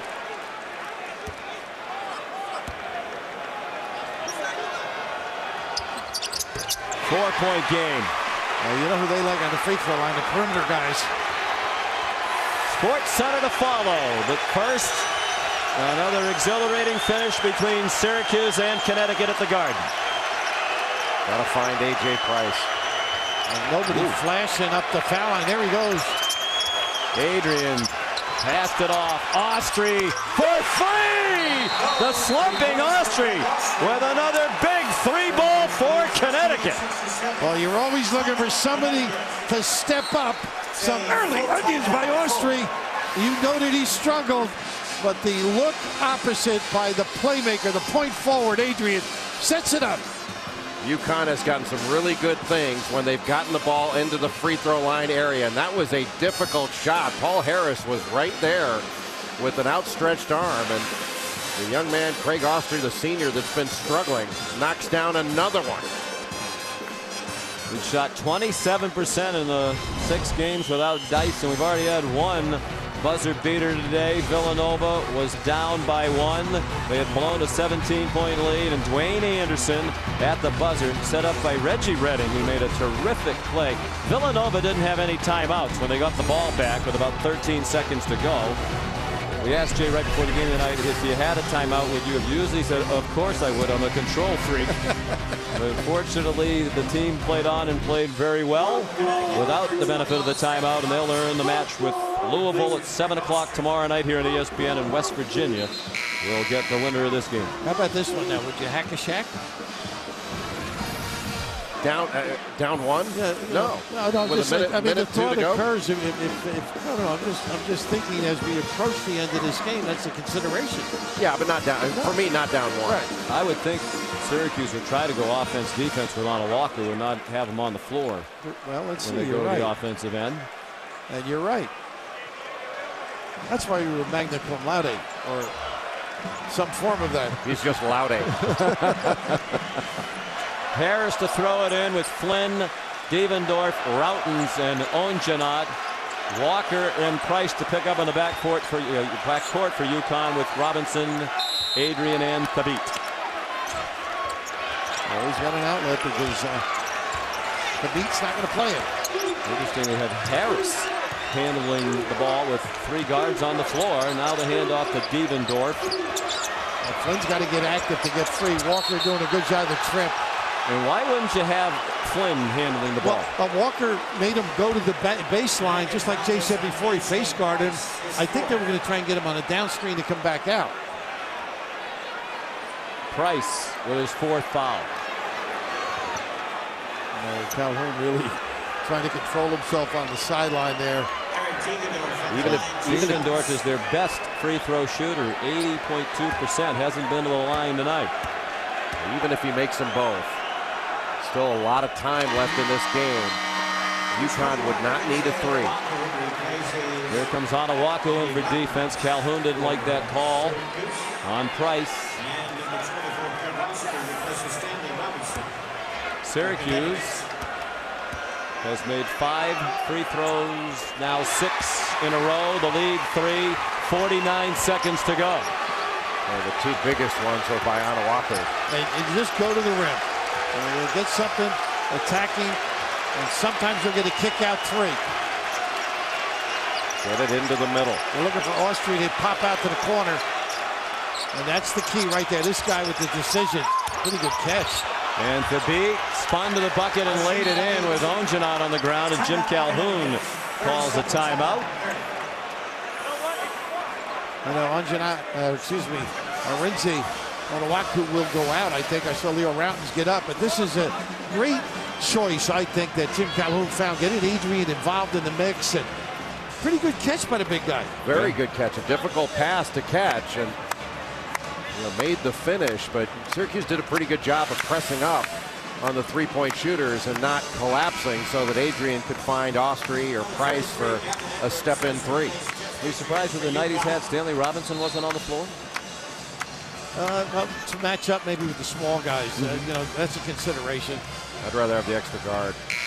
Thabit now 13 points, 14 rebounds, and 5 block shots.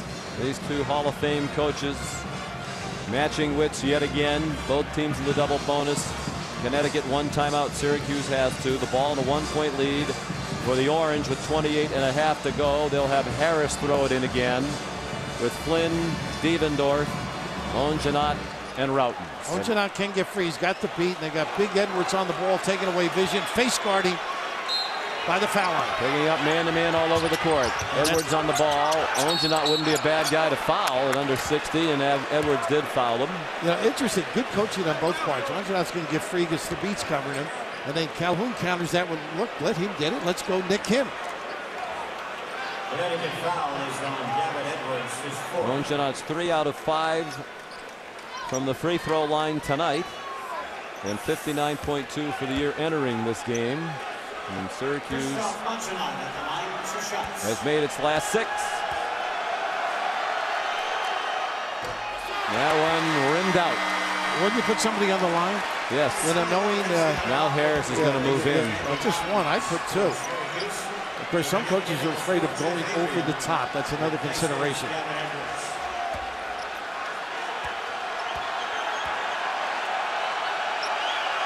Ongenot 1 out of 2. The lead is 2. 27.3 to go. Walker will bring it up with Price, Adrian, Thabit, and Austri. All been going through Adrian at the foul line. 1 timeout for the Huskies if they need it. 2 to tie, 3 for the lead. That'll move. 15 seconds to go. Walker into the lane. Back out for Austri. Under 10 to go. Austri dribbling. Austri heaves one up. The beat snatches and lost it. Walker all alone to lay it in. 1.1 to go. Timeout Syracuse. Oh, does it get any better? The beat kept it alive, and Walker snuck in to finish it. All because of dribbling and attracting attention. Boy, they waited a long time. They were really dead in the water, weren't they? Waited a long time, and that starts it right there.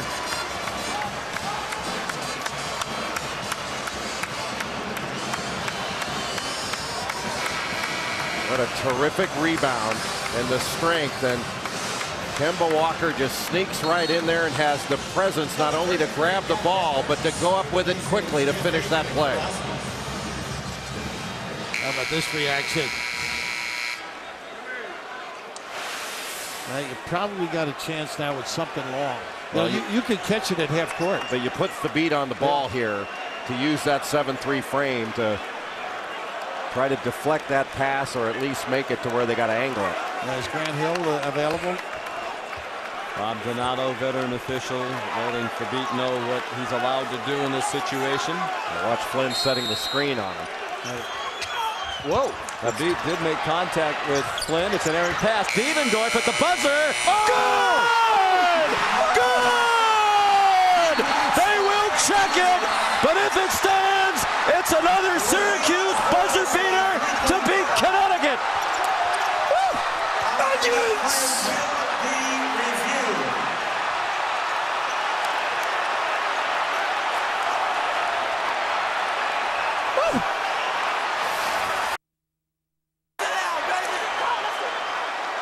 How about this, guys? Look at the deflection right to him. I think it's good.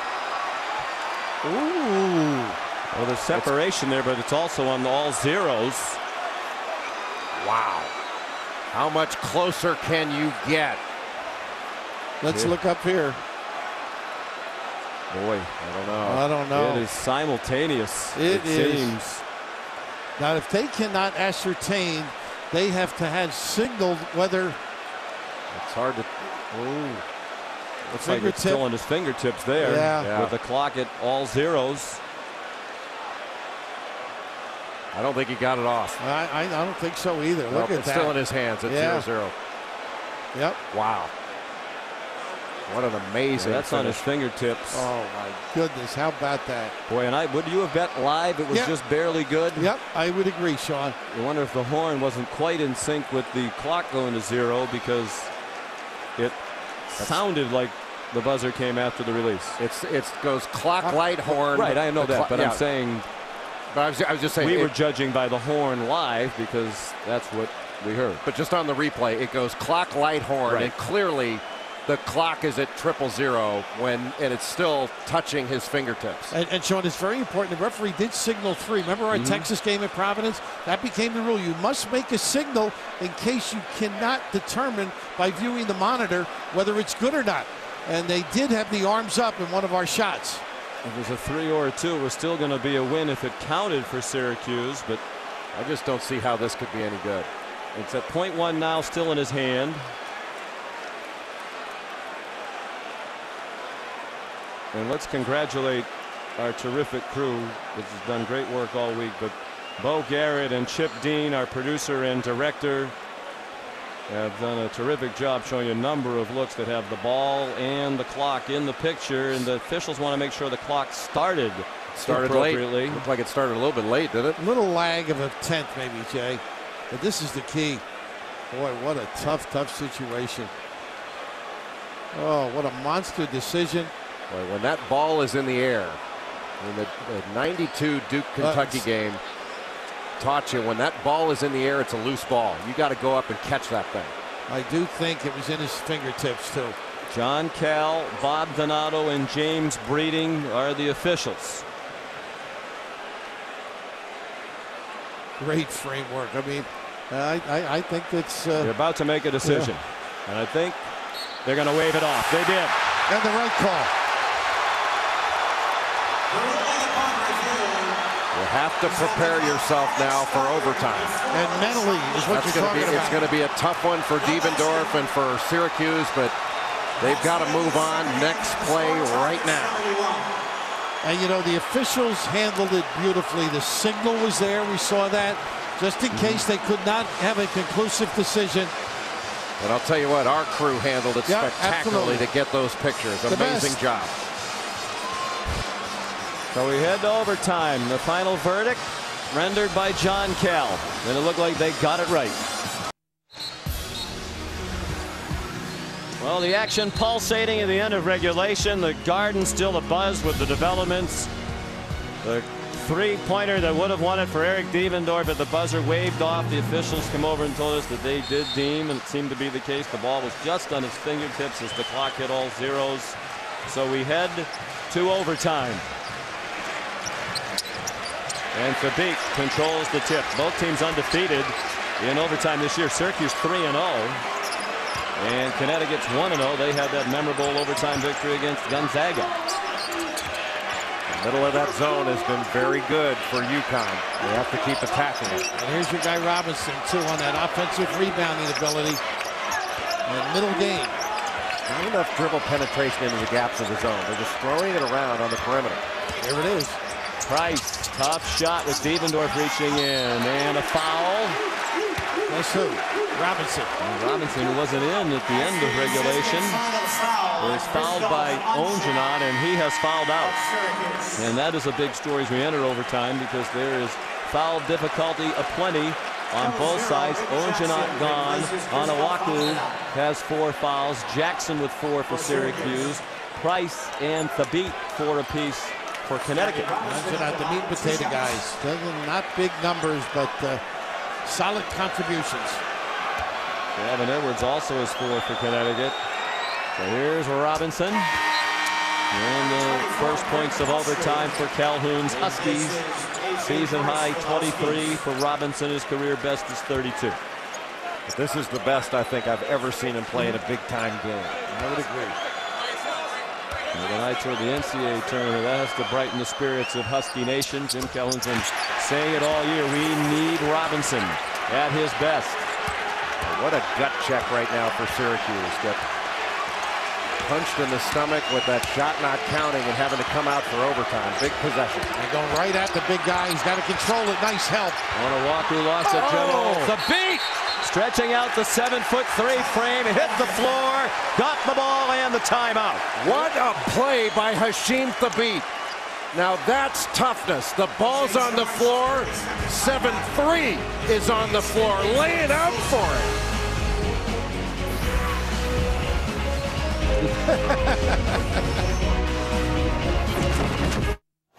Sean McDonough, Jay Billis, Bill Raftery, and Alan Hopkins. Madison Square Garden rocking the 4th and final quarterfinal of this day. And it's Connecticut leading in Thabit with all-out hustle. Johnny Flynn bending over at the waist for the ball, and the 7'3" Hashim Thabit laying out for it, getting on the floor. I mean, that's big-time hustle and toughness by Hashim Thabit. And not walking, taking advantage, not getting up. Key. And those are winning plays, and the game plan for Syracuse was to go right at him. And he has responded with a double-double and 5 blocks, a lot more shot changes. A pretty darn good performance by Hashim Thabit. Connecticut's 22-2 all-time when he has a double-double, so that's a good omen for the Huskies. Thabit, back-to-back Big East Defensive Player of the Year, and 6 times in the last 7 years it's been a Connecticut player, the Big East Defensive Player of the Year. They've been running some good stuff, and Robinson very good on the glass at the end. Of nice pass by Price, penetrating. Beautiful by Price off to Thabit. And Syracuse looking for its first points of overtime, trying to rally back after that major deflation when the would-be game-winning goal was wiped off. Flynn, tough shot, way off. Harris in the right place. Harris is bumped, and it counts. He attacked the right guy. to be not in the area.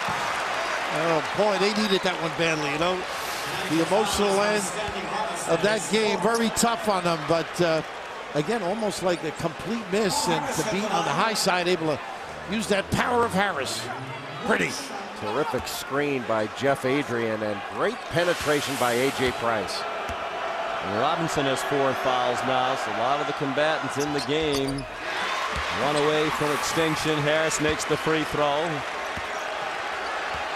Syracuse now 18 out of 26 from the line tonight. A good night from the line for the Orange, nearly 70%.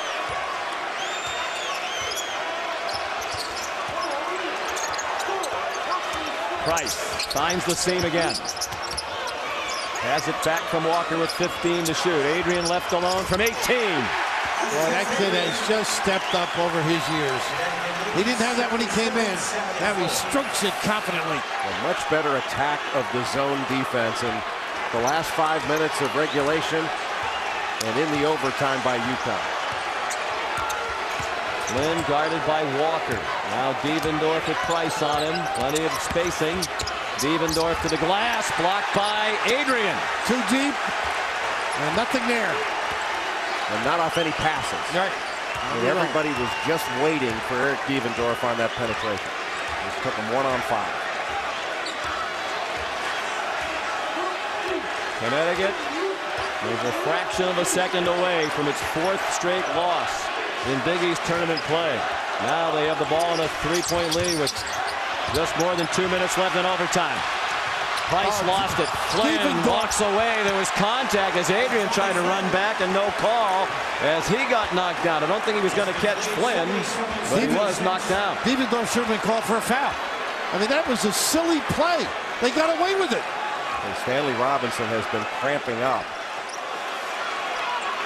Number of the players on both sides right now look winded. Of course, Syracuse played last night. Connecticut did not. That could be an advantage for the Huskies. Wow. Robinson! Woo! 2 for 17 from 3. And it looked like he was really shooting as an afterthought. And I was wondering, going, Stanley, I'm not sure. Great shot. Well, that's when you know it's officially his night. He entered tonight's action 1 out of 16 for the year from 3. And in overtime, when he's already had a season high, the 3 that makes it a 4-point game with 1:23 to go in extra time. This is what all the college coaches that recruited him thought he was capable of. Able to drill it, and in the open floor, goodness. Stan the man. How about that?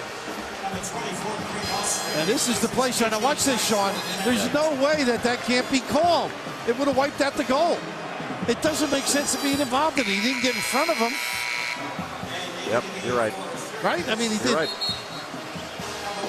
And Jim Calhoun complained about it, and the officials basically said it was incidental contact. Clearly not incidental. Now, Devendorf, you could tell there, was intentionally running into the path of Adrian to make contact and wound up knocking him down. Now, once again, Walker trying to do a job on Flynn. This could be a tough entry pass. Nice play by Robinson now. They doubled Flynn On the inbound, and Walker almost stole it. Harris alert to tip it back to Flynn. Finally, they get it to Johnny Flynn. 1:15 to go. Routen's a tough three. Didn't have much room either.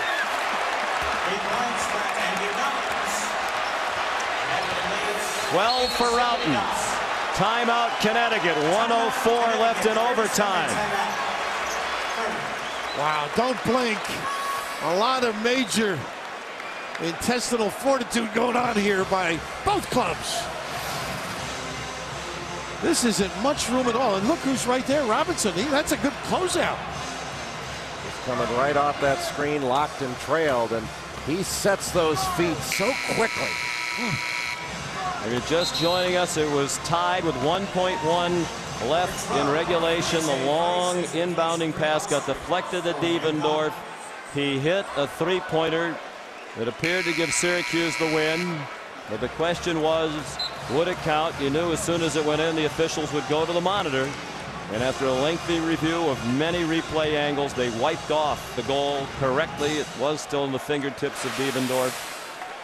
And it set up an overtime that's been compelling for sure. And Jay, you were mentioning this could be tough for Syracuse. They've responded beautifully in this overtime. They're down by a couple. No, I assume Connecticut would have a little juice going in. Hey, what a game. Fun. Great. That's been sensational. Great theater. I don't think these teams subscribe to the theory you shouldn't try too hard to win your conference tournament with the NCAA still to come. All-out effort from two of the best teams in the country here tonight. Rebounding now. Down to 10 to shoot. The Beat hiding behind that zone. And they got to do something quickly. At the end of the clock, they get it to Price. He just hoisted one up, and Thabit couldn't rescue it. So now Syracuse could take it all the way down, just about to the final buzzer if they were so inclined, with a 1-point deficit and 36.4 to go. Routen's back in. I think you got to go right away, right? Yeah, you take the first good one. You got to be patient, but you certainly want to leave yourself enough time that if you don't make it, you can extend the game a little bit. Right, offensive rebound or quick time. They had Routens, could have got it in. Harris called timeout. Sports Center's next. We love Sports Center, but tonight it's worth the wait for this entertainment. Jim Boeheim and Jim Calhoun have had some memorable head-to-head battles, and this is another on the growing list. While they talk it over, let's check in back in the studio with Reese Davis.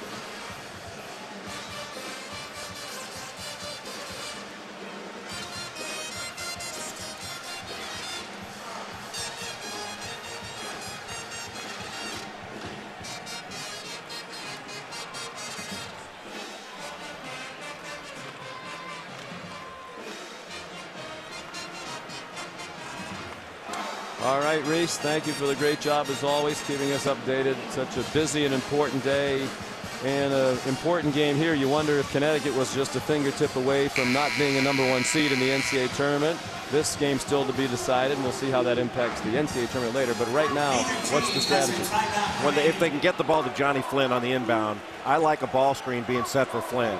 And I liked it very much when he would penetrate and threw back to Andy Routens. I mean, Andy Routens has been knocking shots down.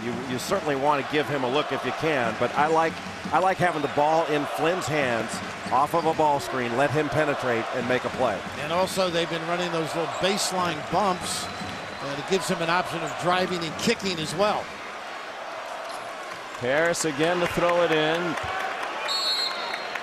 They don't guard him. Devendorf comes to the ball with Austria defending. And Walker really doing a great job denying. There he goes. Well, Flynn had to make a nice little cutback move to the ball to get it, and Walker is a pesky defender. Here's the double high. The same play they ran for Routens earlier. Nice screen. Got a good screen. He got a good look. A little short. Robinson the rebound. They're trying to foul him. They can't catch him. And now Harris does. 14.8 to go. And so fitting that it should be Robinson to the line in this situation when he's had a memorable night. And a pretty good challenge, too. A little bit late. Leo thinks he's now look at the big guy coming up, though. That is tough. You cannot see the rim with that big body up there. Yeah, and clearly it was a well-run play, well defended by UConn. I'll tell you what, though, when Stanley Robinson was bringing the ball back down, he needs to get rid of it. You certainly don't want to turn it over, but you don't want to let them catch it. You want to play keep away. He's the weakest free throw shooter on the floor for Connecticut. And the first one spun off.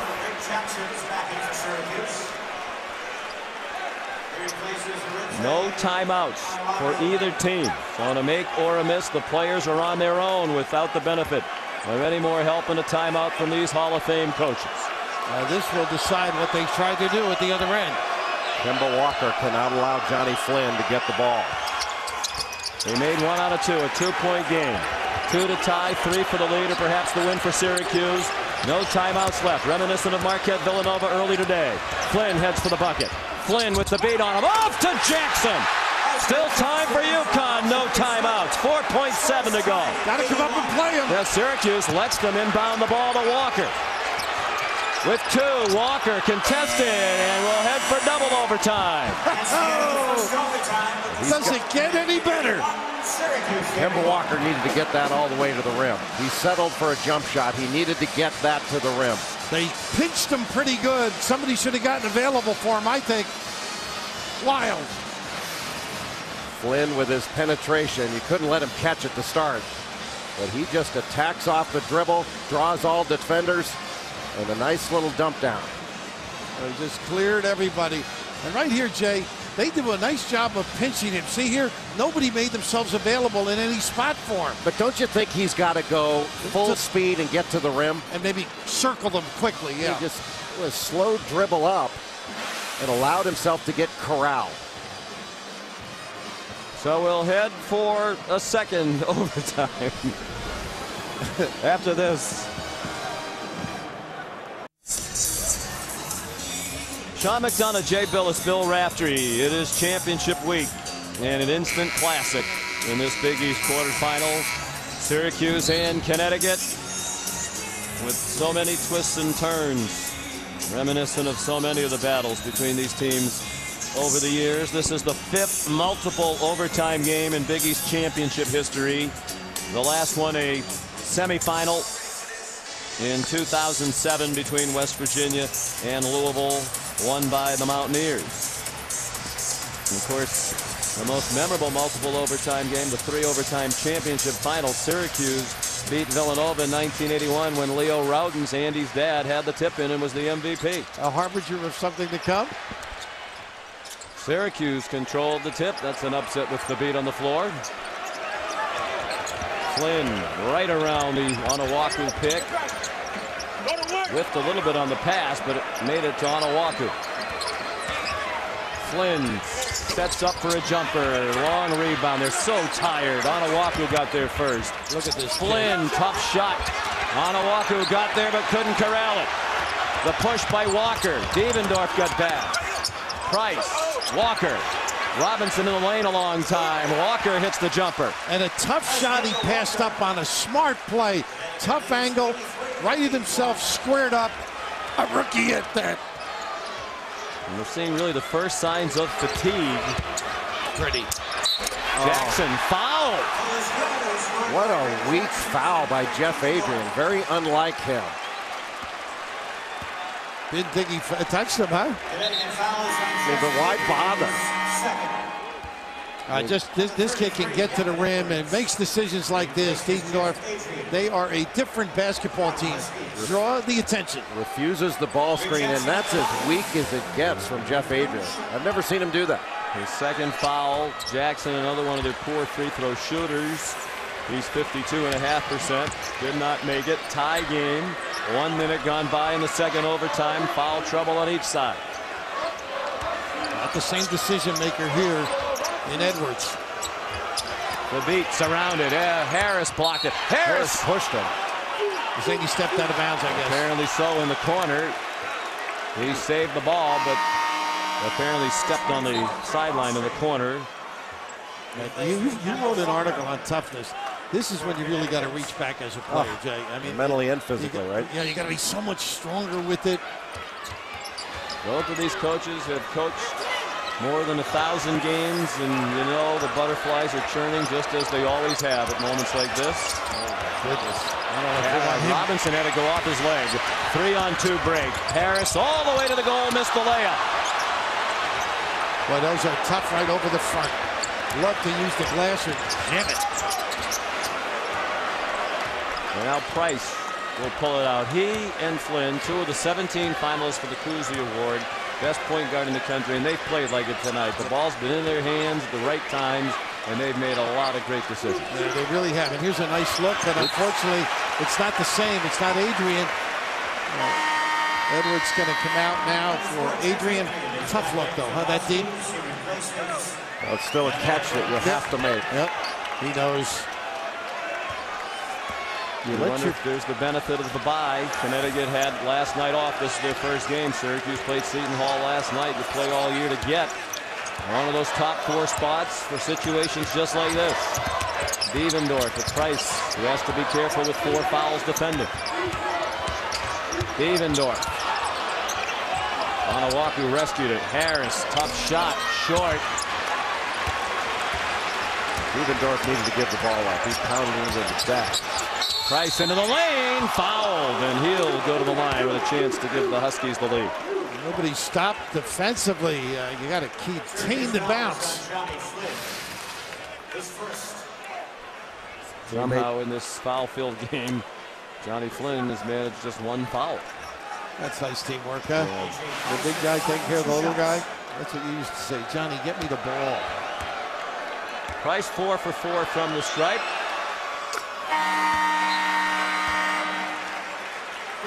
Andy Routens returns for Paul Harris. I need a little offense, too. That's what that move is for. And he's got the well-oiled right arm.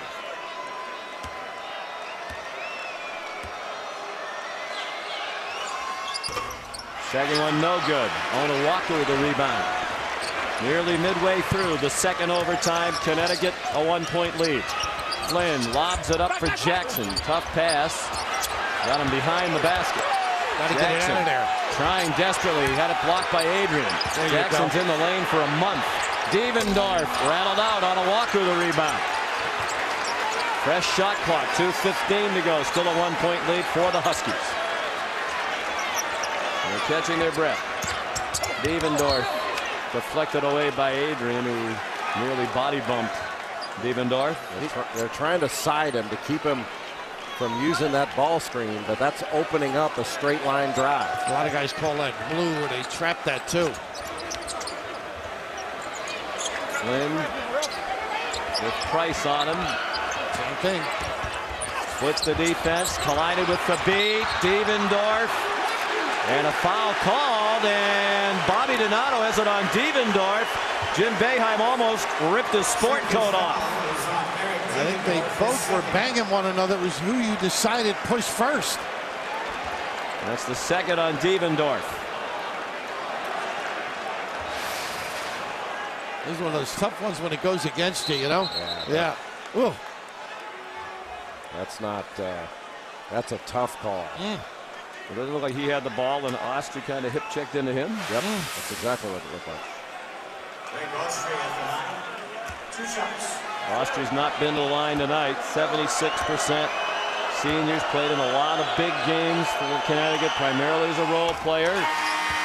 Thrust more prominently into the spotlight now without Dyson, and stepping up tonight after some struggles down the stretch. Now you read things about kids not being ready, not being happy. This kid, whatever they've asked him his whole career, he's done. You want me to start? You want me to come in? You want me to be a third guard? You tell me, I'll do it. He has. And struggling coming into this game, hits 2 big threes in the second half, knocks down 2 free throws. That was an enormous call, potentially a 4-point swing. Devendorf is Syracuse's best free throw shooter. He would have been at the line had it gone the other way. Flynn to the bucket. He's fouled. And they got to beat high. Adrian, the last line of resistance. And Flynn with a ticker, just taking it to the teeth of the D. I'm not sure why they don't want him to use these ball screens. It's not like he's been killing them, coming off the screen, turning the corner. He refuses them quite often, but how about the left hand on the finish? Well, he's such acrobatic, strong. I just don't like the straight line drive to the basket, putting the big guys in jeopardy of fouling. And Adrian didn't exactly crush Flynn either, but Flynn will have the free throw. And he has tied it. I'd rather force him into this, make him use the screen. Hard hedge, trap, something. Yeah, so you can do something different.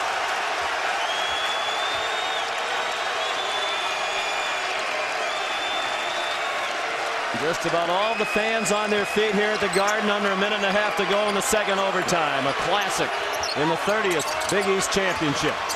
Austria, good fake. Austria, the miss. Tipped out, and there's a foul. And it's on Syracuse, I believe. It's on Onawaku, and he has fouled out. Yeah, he had leaned on the arm and knocked him down. And that, you mentioned the fatigue. That's what you do.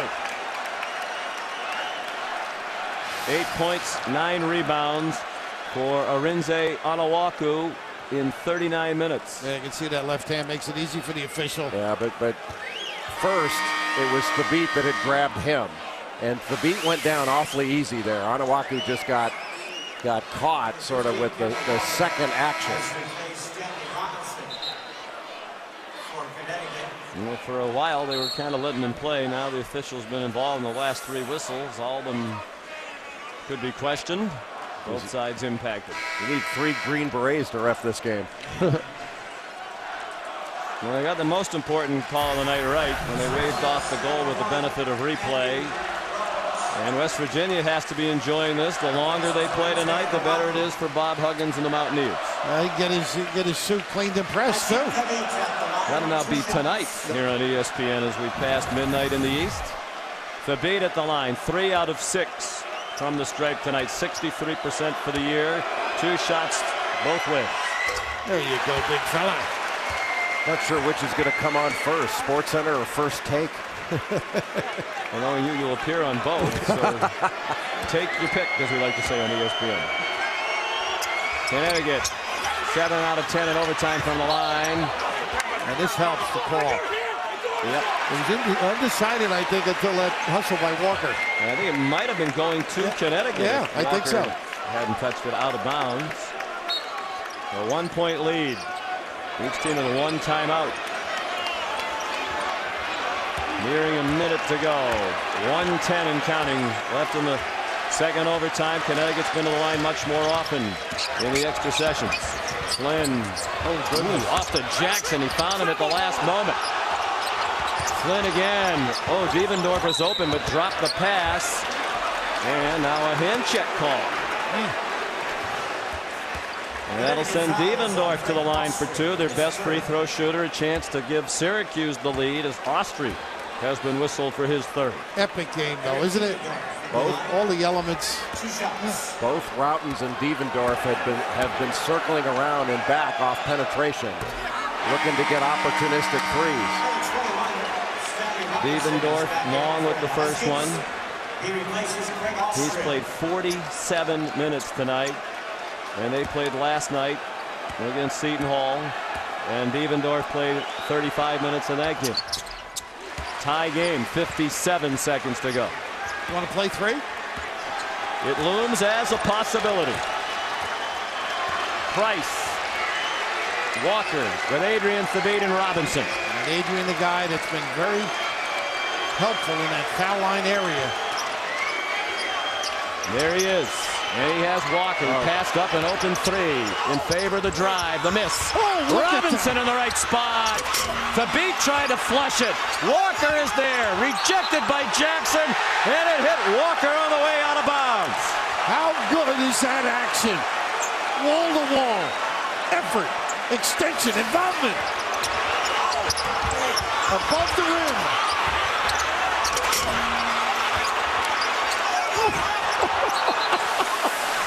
Cheap. Syracuse ball. Jim Boeheim held up one finger. He wants the last shot of the second overtime. Wants the chance to win it without giving Connecticut that chance.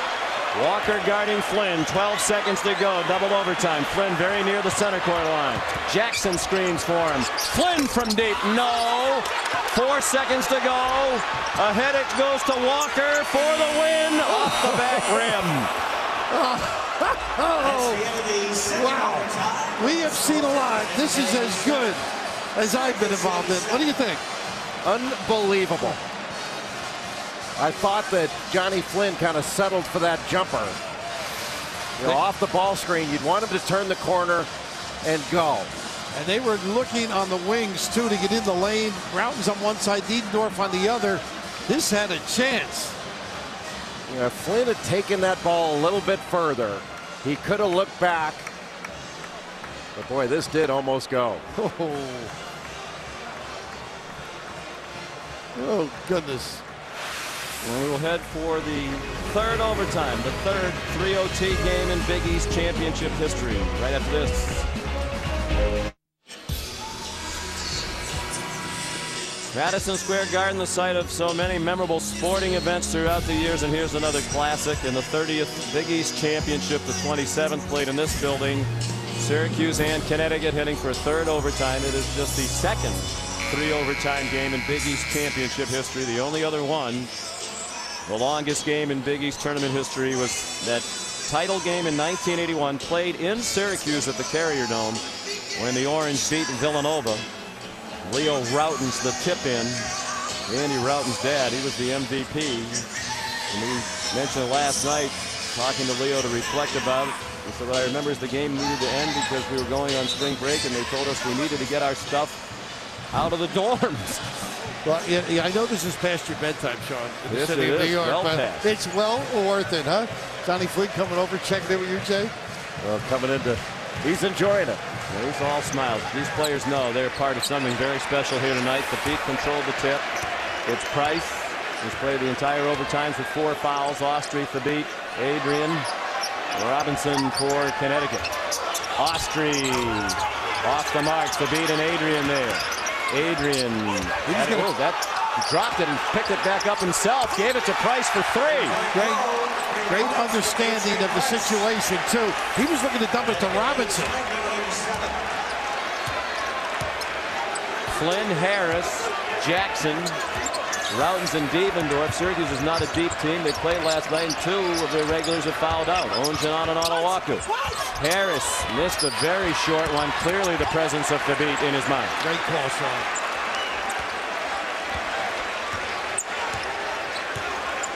You still have to attack. You want to be judicious about it and smart, but you still have to move and still have to attack. They pulled it all out, these two guys. Used to hang in it. Under 4 to go, third overtime. Sports Center is next here on ESPN. Thabit fouled. He was stumbling and got bailed out by the foul. Harris with a good foul, though. He was going to knock it in, I think, if he didn't stop.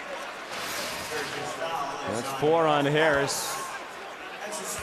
You can always you can always pick up the ball. There was nothing wrong with that at all. Kicks it out to an open shooter. A great play by Jeff Adrian, and a smart play. Now Thabit, and it's a 4-point lead. And as tight as this game has been throughout, that seems like a very big lead. He's been able to make the free throws coming down the stretch, too. 63%, nice form. His influence is incredible.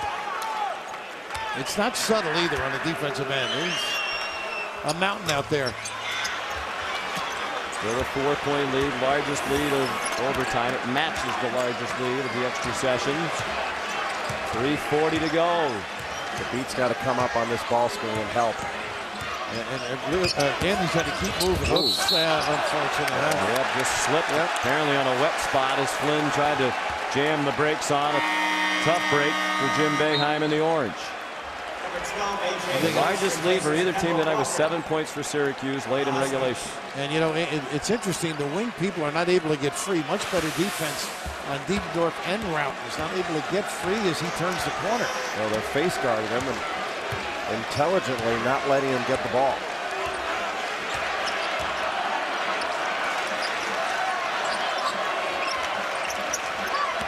Price into the lane, and the lead is 6. And that ball screen that didn't shape up, Adrian influenced the defense enough. This matches the largest lead that Connecticut has had all night. 6-point edge, 3:09 remaining in overtime. Number 3, timeout Syracuse. Sean McDonough, Jay Billis, Bill Raftery, Alan Hopkins on the sideline. Big East quarterfinal number 4. A memorable day at the Big East Championship. It was tied with 1.1 to go in regulation. This was 45 minutes ago now in real time. And this 1.1 seemed like it took 45 minutes.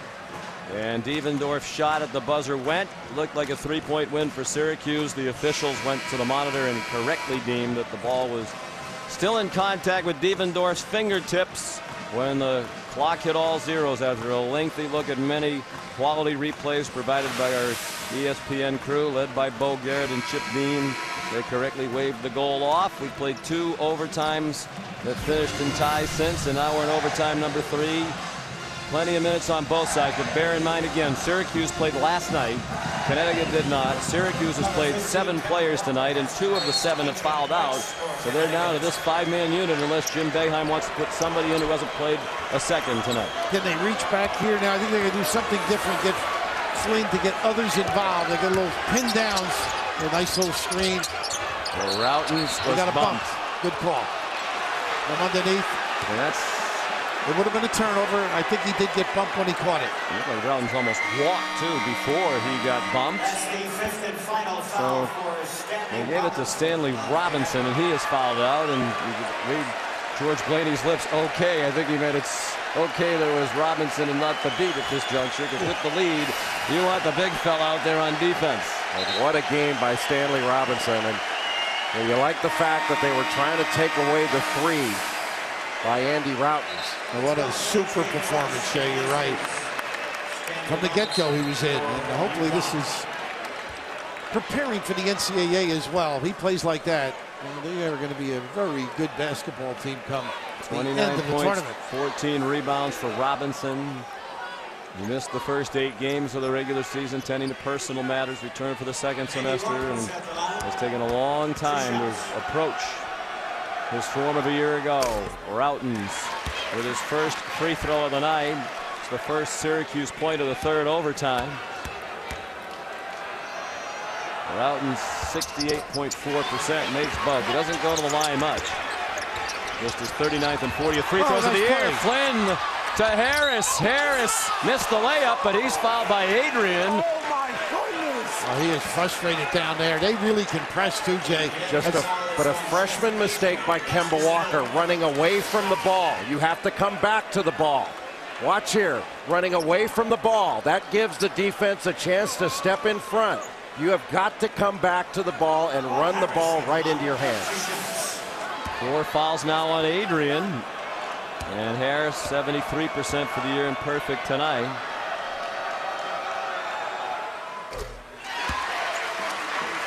Clock stopping, getting back into this thing.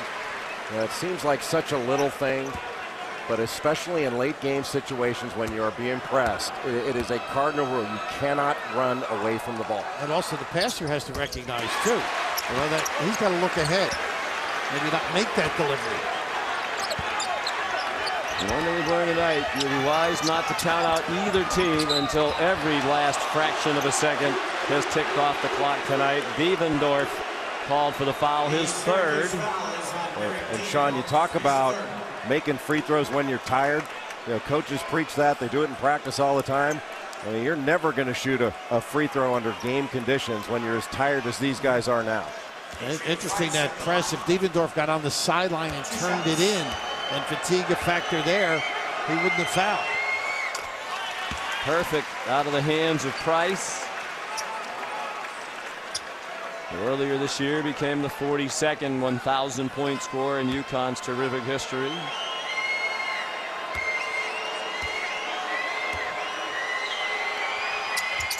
He made both. He steps forward when the game is on the line, doesn't he? He sure does. He is a really heady, tough kid. And completely unafraid. Routens for 3, a little bit long.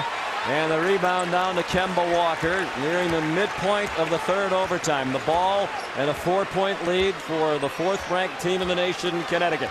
You know, interesting, Syracuse got to run something else and then come back to that. Might get a little bit of an offensive thrust. I think smart of UConn to keep attacking. Don't just stand, keep attacking. Nice look. Austria got Harris way up in the air, then shot a floater, flushed in. Both Adrian and Thabit were there. Thabit wants the goal. He raised his head. Looks like Garcia last night. And now Syracuse on the ropes with 2 minutes to go. Down by 6 in the third overtime.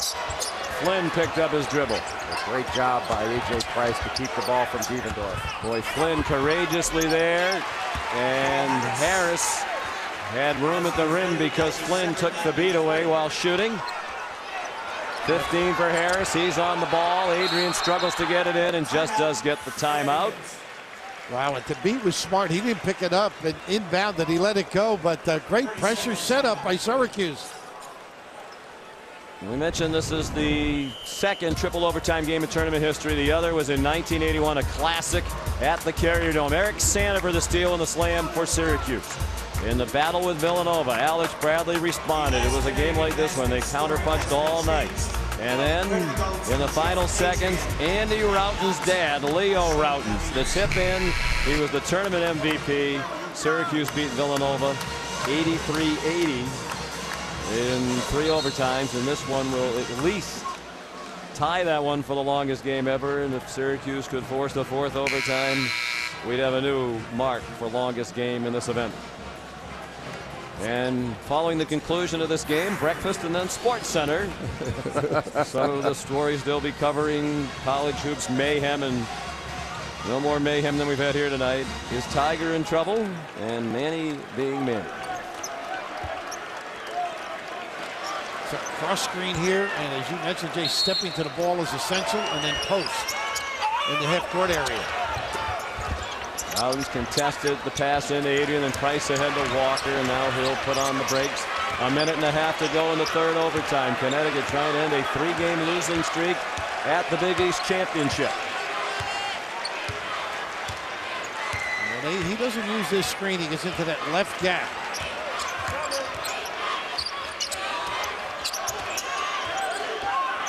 The last win in the Big East tournament, 05 against Georgetown. Adrian lost the ball. Harris to the bucket, the dunk. It's a 2-point game, 1 minute to go in the third overtime. The pressure from Syracuse. Great job breaking on the post guy.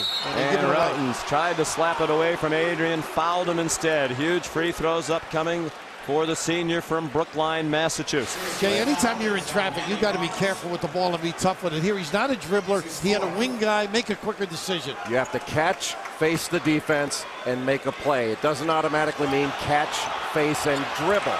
And that's what he did, and that's what got him into trouble. It led to an easy basket, and frankly, a near walk there by Paul Harris. He should have put a ball down there. You're right.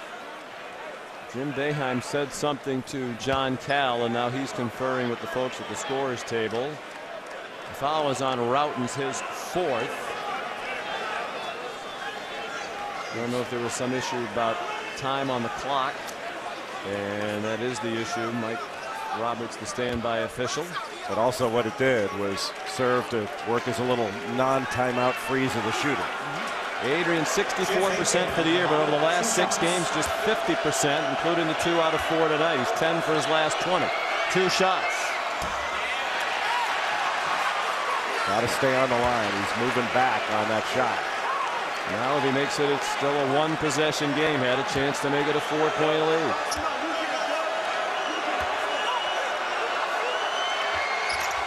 He missed them both. Look and the rebound for Connecticut. The long rebound to the little guy. Kemba Walker at 6'1". And Jim Boeheim telling his team stay back in the zone with about a 17-second difference. Got to make sure whenever this shot goes up that there's good floor balance. You've got to get help on the glass. Austria, huge one. He missed it. He got another rebound, and now they have to foul. Yep. And they move it to the right man, Price. Jim Boeheim saying don't foul him, but Dievendorf didn't want to wait. That's a tough call, though, right? The decision at that time, you know, you want to stop it. Boy, 2 big offensive rebounds on a missed free throw and a jumper, and you need help. Everybody's got to get down here. You can see the foot speed lacking on that coverage. Long rebounds and a fatigued team. Bad combination for Jim Boeheim. Well, don't foul him. They wanted a foul of somebody else. Price, the veteran, short. Diebendorf's going to tell him he's wrong. I don't care if you played last night or you didn't. Connecticut didn't. Everybody has to be tired now. Timeout Syracuse. Jim Boeheim before the game said his biggest question was, can we rebound? And lately they haven't. It's hurt them coming down the stretch. If you're just joining us, you've missed the classic. I'm sure it'll be on ESPN Classic in the near future. This is the end of regulation. Diebendorf's three gave Syracuse the apparent win, breaking a 71-all tie. But it came less than a fraction of a second late on his fingertips, just as the clock went to all zero. So on to overtime they went. Back and forth they've gone. Connecticut has led more often than Syracuse in the extra sessions, including here in the third OT. That's the end of the second OT when both teams had a shot. First Flynn and then Walker. And Connecticut has built a 6-point lead. Here in the third overtime, it's down to 2. They've missed some chances to widen it, and Syracuse has missed some opportunities when they fail to rebound. Husky misses. Even if Price makes this still a one-possession game. And if Syracuse can get something going to the basket, we can still go for a 2, but that may open up a 3.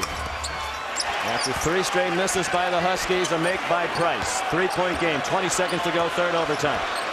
And now the age-old question, if you're Connecticut in the right situation, do you foul before they can shoot a 3? Routens makes it a point! Yes! Andy Routens for 3! 12 seconds to go. Plenty of time for Connecticut, and a timeout. Got to get to the rim. Price, a deep NBA 3 just short. Adrian at the buzzer, no! Overtime number 4! And triple overtime agrees with the Routens family. Oh, how good is this? Leo, you're going to have to move over on the couch, baby. Your son has... You think Leo admit he's a better shooter now? They would never admit it. He's a better shooter, Leo. Watch the way he sets his feet. Just coming off that screen, it squares up beautifully. And you know what I love about what Boeheim has done? He got away from the high ball screen because it was ineffective. Here, they go to the wing, and some nylon by Leo's little boy.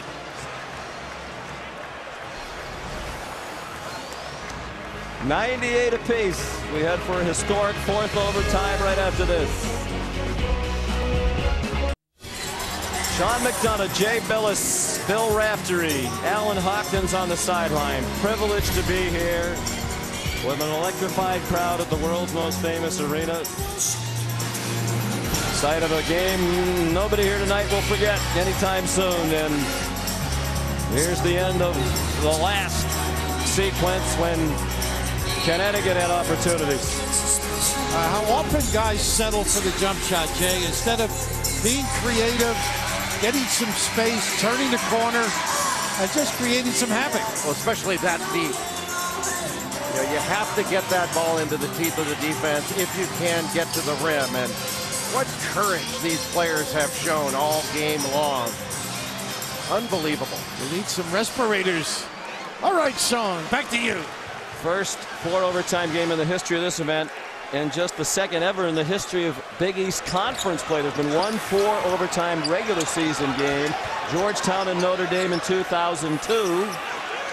Georgetown beat Notre Dame 116-111. Thabit with the first bucket to get Connecticut to 100 points in the opening seconds of the fourth overtime. And they took advantage of Andy Routen's size there. Well designed by a Hall of Famer.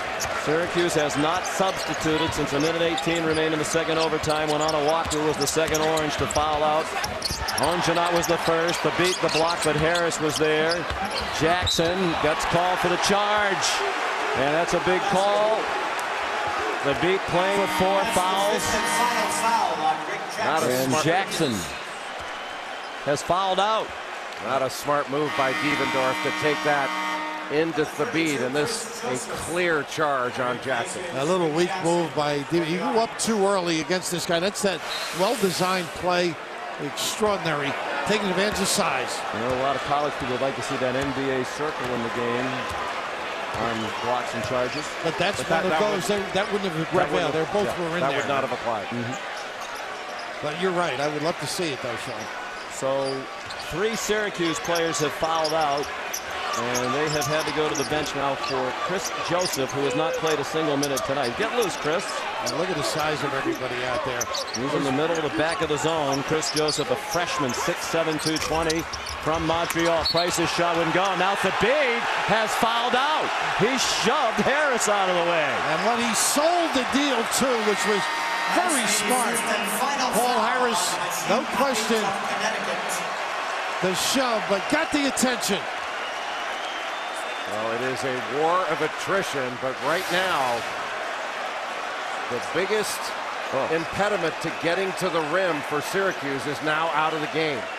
It opens a lot of things up. This game is now totally different. Totally different.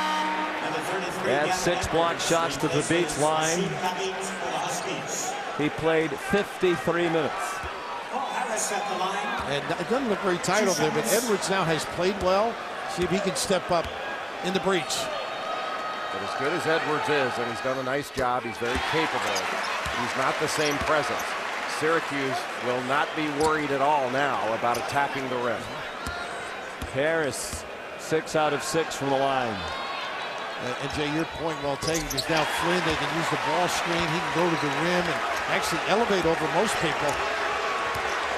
Well, Syracuse picked a good night to have a much better than usual night from the foul line. They're 72.2 tonight, 63% for the year. Adrian, look out. Joseph was defending. Both coaches wanted a foul. Price, the step back. Tough delivery. Tough kid. Oh, sticking it there.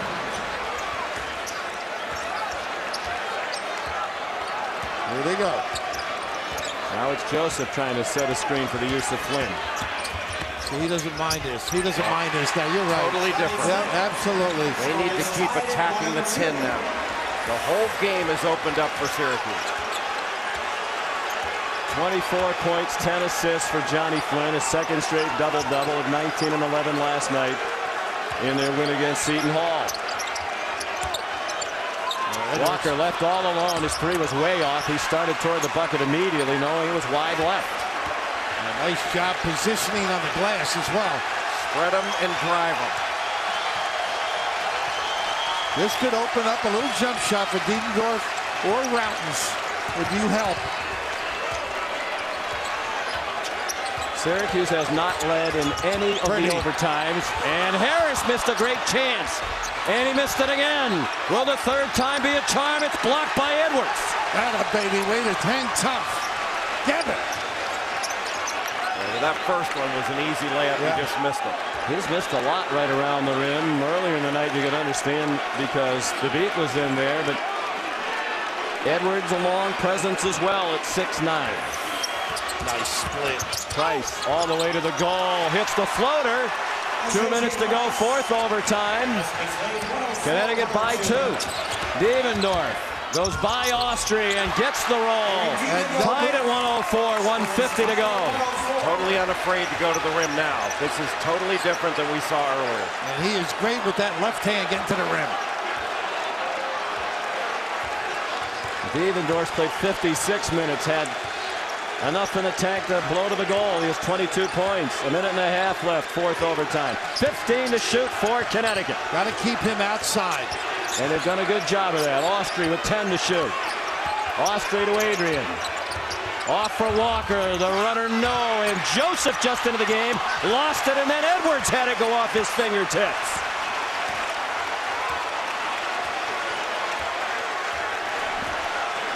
Should be waving him up over the timeline. Worried about a 10-second call.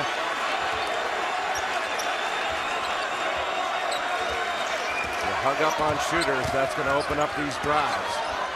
Stunning to believe in the fourth overtime, Syracuse has not led in any of the overtimes. But that's what we hear from the official stats table. 5 to shoot. Flynn needs to go. Flynn discarded. A defender missed the reverse. Adrian the rebound after Walker hit the deck, and he's hurt. Looks like he's cramping. Oh my goodness, what a great basketball move. The expression by Jimmy Boeheim priceless. He got everything he wanted. And hopefully it is only a cramp on the other end, but look at this handle and strength. That is incredible. Use the rim, everything perfect. A little too much spin. Great expression. Boeheim can't believe it. First, the 3 misses from close range by Harris, and now that one. And Johnny Flynn, who's played 57 minutes tonight after playing last night. That's a well-deserved breather.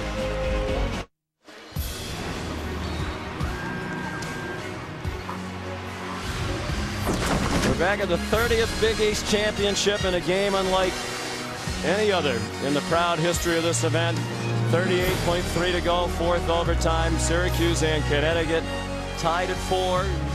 Sports Center is next, and I don't think the entire show would be long enough to recap this game.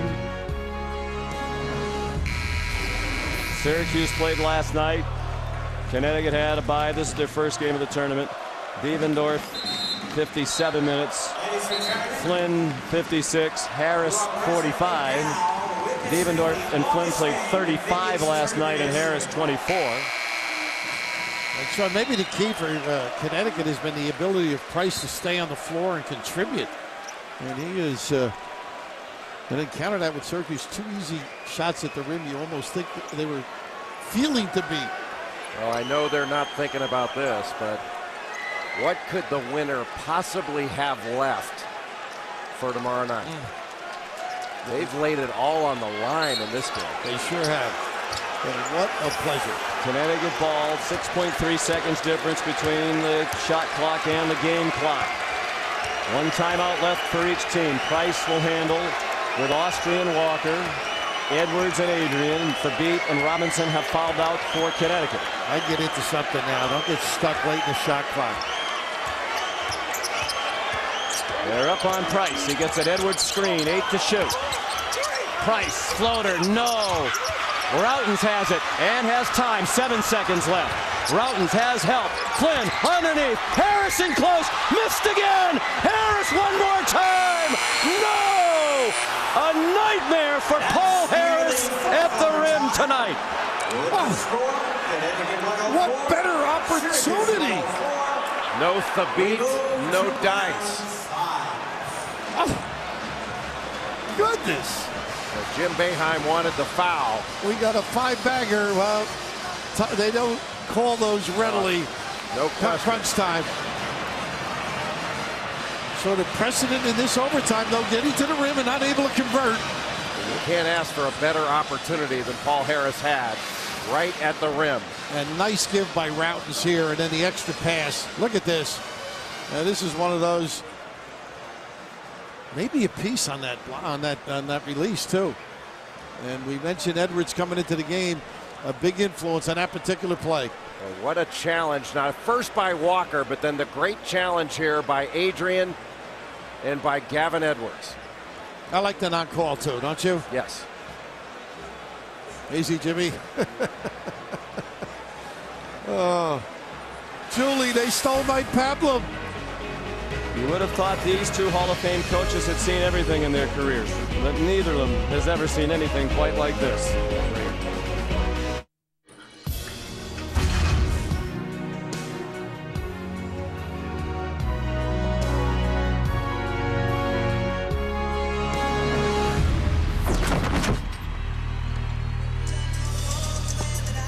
Back at Madison Square Garden,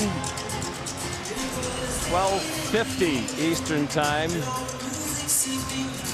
and plenty more basketball still to come. This is the first ever 5th overtime in Big East history, regular season or tournament, surpassing the 4 overtimes played in a regular season in 02. Georgetown and Notre Dame. The tip gets batted around to Price. It's a game of little people right now. Price to Austri with Walker, 3 guards on the floor, Adrian and Edwards. Johnny Flynn going without his headband gave out. Probably so drenched in sweat you wouldn't want to have it on your head anymore. Nice penetration by Walker. And Walker called for the charge as he ran over Chris Joseph, the newcomer. You know, the dilemma right now for Connecticut is Adrian is the beat in the set. Edwards is now Adrian. He's the guy that's going to make some decisions on the foul line. I don't think he's quite up to that as well as Adrian has been able to do it.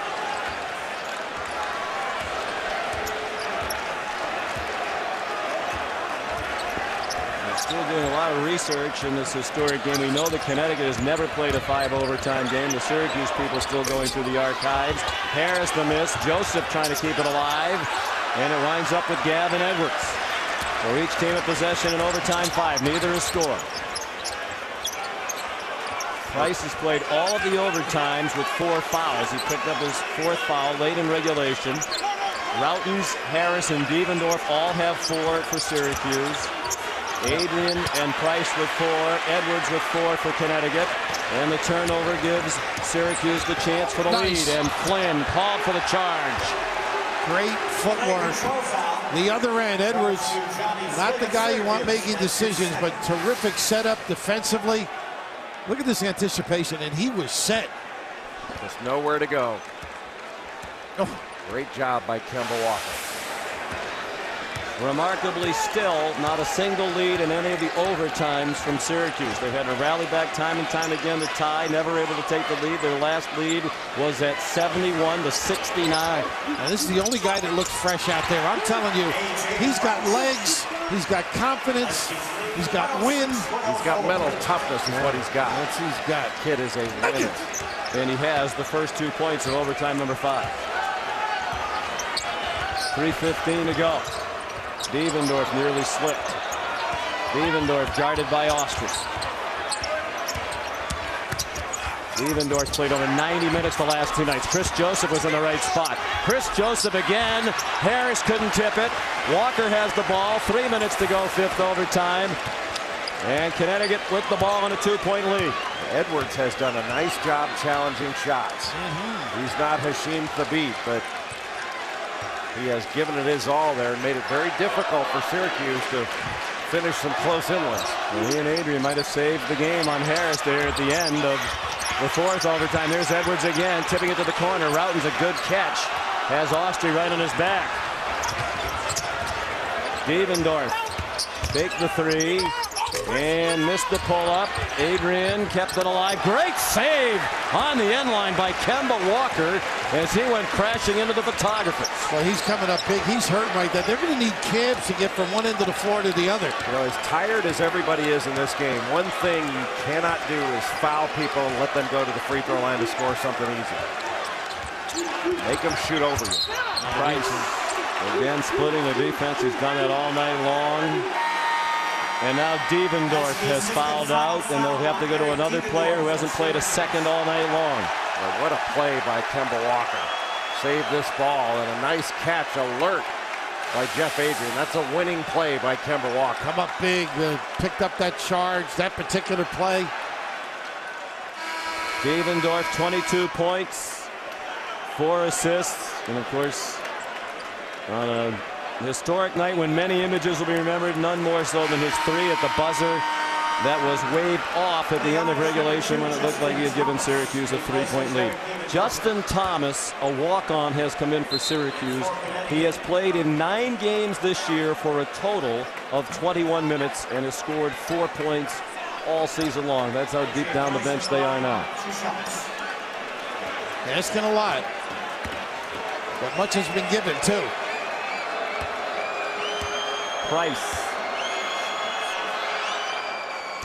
And that's why you don't want to foul.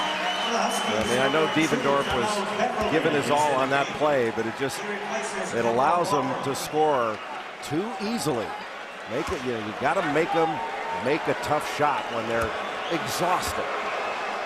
And the same goes for UConn on the other end. Worst play right now is the foul. 17 points in the 5 overtimes for Price. 31 for the game. 2 minutes to go. Syracuse has not scored in this 5th overtime. Giving him that, and wide open. Austria's got to face him that way. Little blow by. And they just retreat back and get in that zone. They have no energy left to full court press unless it is absolutely necessary. The only guy moving is Justin Thomas. He's out there doing jumping jacks trying to get loose while everybody else is just trying to cling to whatever they have left. He's having a ball. Why not? Fresh legs. You think he was sitting on that bench tonight thinking he was going to get in the fifth overtime? There's Adrian from the free throw line. It clanged off. Edwards kept it alive. Now it's Flynn. 2 to tie, 3 for the first lead of any overtime for Syracuse tonight. Routens was begging for the ball on the left. And Boeheim wants a timeout with 1:13 to go. It is officially the first 5 overtime game in the proud basketball history of either of these great institutions. More to come. Back in Madison Square Garden, the historic 5th overtime, longest game in Big East history, tournament or regular season, longest game in the history of these two schools. Connecticut a 2-point lead. This was approximately an hour and 20 minutes ago, the end of regulation, when Eric Devendorf, a desperation shot, appeared to win the game for Syracuse. It was 71 all. The bucket was counted good by James Breeding, the nearest official, but then when they went to the monitor, they waved it off correctly as the ball was barely on the fingertips of Eric Devendorf. If Devendorf had trimmed his fingernails this morning, that shot probably would have been good. That's how close that call was. Go to somebody else, right, Jay? Don't you think? Maybe get Andy a touch. I think Routens is the guy you look for. You know, set the ball screen, have him loop around behind. And here they come with that double. He's got it. Routens. Austria got out there quickly. 20 to shoot for Syracuse. 1:05 left in this overtime. Syracuse has never led in any of the overtimes. Maybe the most amazing aspect of this game. Flynn! And he would have had a chance to give them their first lead of the overtime had that one dropped. And Jim Boeheim probably wants to walk over to that rim and rip it down. It's been unkind to Harris and now to Flynn. I'll tell you what, Sean, he made a move there that was incredible. He did the wise thing, dribbled out, and now he assesses the situation and the energy to attack and get himself in that position. And Edwards, who's done a very nice job, really is the stand-in for Thabit in the role of shot blocker and changer. He has now fouled out. And now all of the tall trees are gone for Connecticut. Scotty Harrelson checks back into the ballgame. He's played 2 minutes tonight early on. Edwards 4 points, 10 rebounds, 5 block shots, and his hands active in a number of key other situations. And you know, with Harrison on the floor, Syracuse, they're fatigued. Intellectually, they're not being on top of the game. They've got to recognize he is a three-point specialist. Not the highest percentage, but that's what he does. Flynn is 8 out of 8 from the line tonight, and 9 for 9. Boy, the toughness you need to step to the line this exhausted to knock down pressure free throws. That's big time. Made them both, and the second didn't even touch the rim. Tied again at 1:08, under a minute to go. Is it possible there could be a 6th overtime? Keep Price in front of you if you're Syracuse, and rebound if you're Adrian. I might put Austria into the middle. That's what they should do. Run a guard to get Harrelson. They put Harrelson just into the game. Just off the bench. He's played 2 minutes all night. 2 to tie, 3 for the lead. The shot clock and game clock almost in sync. You'd have to think Boeheim with the choice would go for the win here with an exhausted team. Flynn wanted to tie. Harrelson fouled him. He exploded to the bucket in the 5th overtime of his 2nd game in as many nights. We talked about Price with energy, Sean. You're absolutely right. A burst of energy. His attack, but how about the sprint to the middle, Jay? Great flash by a kid who's known as a shooter. Great flash and great poise. And talk about poise and toughness. Johnny Flynn. How does he have any gas left in the tank? Sean, you said it. He exploded to the rim. And now stepping to the line. This is big-time pressure. He thought he missed that one. Had enough energy to hop up and down as it was on the way. He got the bounce. He's the owner of 30 points. Timeout, Jim Calhoun. Every clinic these two guys have ever gone to has come into play this evening.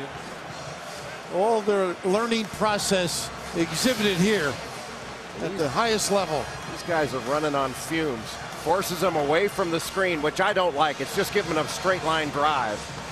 And that leads him right into that foul. Just an explosion. And Walker looked tired there, didn't he? He didn't even move his feet.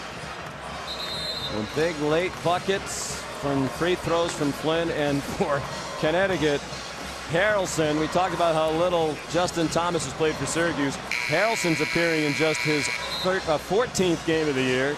He had played a total of 55 minutes all season as a freshman, and most of them very late in the year. Absolutely. They could put him in 6 for 20 from 3, but that sprint and confidence. Well, here are the brackets later tonight. Louisville and Villanova and West Virginia later tonight in front of the TV with the pom-poms out, cheering for as many overtimes as these two teams can provide. Chance to win. Syracuse has made 13 out of 15 free throws in the overtimes. Price, Austri, 7 seconds. Price, Flynn on him. Price from very deep, off the mark, in the corner. Adrian, no! Overtime number 6 coming up from New York City. Adrian's had the last couple of finishing shots unable to convert, but once again, settling deep, Jay, not going to the rim. Yo, Adrian could not deliver the knockout punch. Incredible.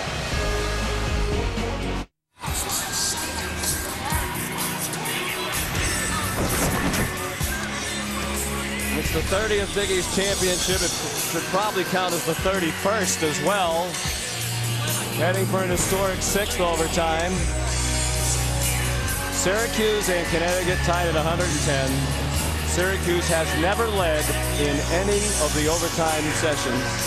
The officials are over here. John Kell and Bob Donato, 2 veterans who have Final Four experience. They've never seen anything like this. The longest game in the history of college basketball, Division I, 7 overtimes in 81, Cincinnati and Bradley. And give the officials credit, because there have been very few issues or questions regarding the officiating too. It's part of a classic because they've allowed it to be. You know what they were saying is that they're so happy they got it right, that it was on his feet. You mentioned the fingertips, and that really good piece of technological equipment, hard truck, and the officials getting it right.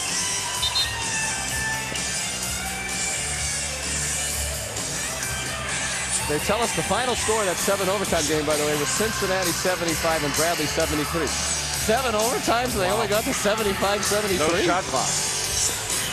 In 81 too. Yeah, 81, you're right. 86, right, Jay? We're just tuning in. Jackson, Onawaku, Onjanot, and Devendorf have all fouled out 4 starters. Syracuse only plays 7 or 8 men routinely. They have a walk-on in the game. John, do we have any birthdays today? Robinson, Thabit, and Edwards have all fouled out for Connecticut. Price has played the entire overtime sessions with 4. Adrian has 4. Needless to say, neither one of these teams can really afford to lose any more key players. Routins looks fresh as a daisy. They lost him, Sean. First lead of any overtime for Syracuse in the opening seconds of the 6th extra session. Harrelson launched a long 3, and the walk-on Justin Thomas could not rescue him. And what happened, Jay? Routins got lost. Price was looking over here to help, and all of a sudden he comes up a little bit late. They were trying to exchange people. A great read, and look at the feet set beautifully. And he doesn't need much time to get it off. And what an unbelievable performance. Walk. And that's the call. Donnell Beverly has come into the game here in the 6th overtime for Connecticut. Syracuse cannot forget about attacking the rim. Even though they've gotten some open looks from the perimeter, they still have to get to the 10. Beverly and other players played only 60 minutes all year over 14 games. Sophomore guard number 2, he's defending Paul Harris. Tough match there for Beverly. Harris finally gets one to go at the rim. And nobody around to control or negate.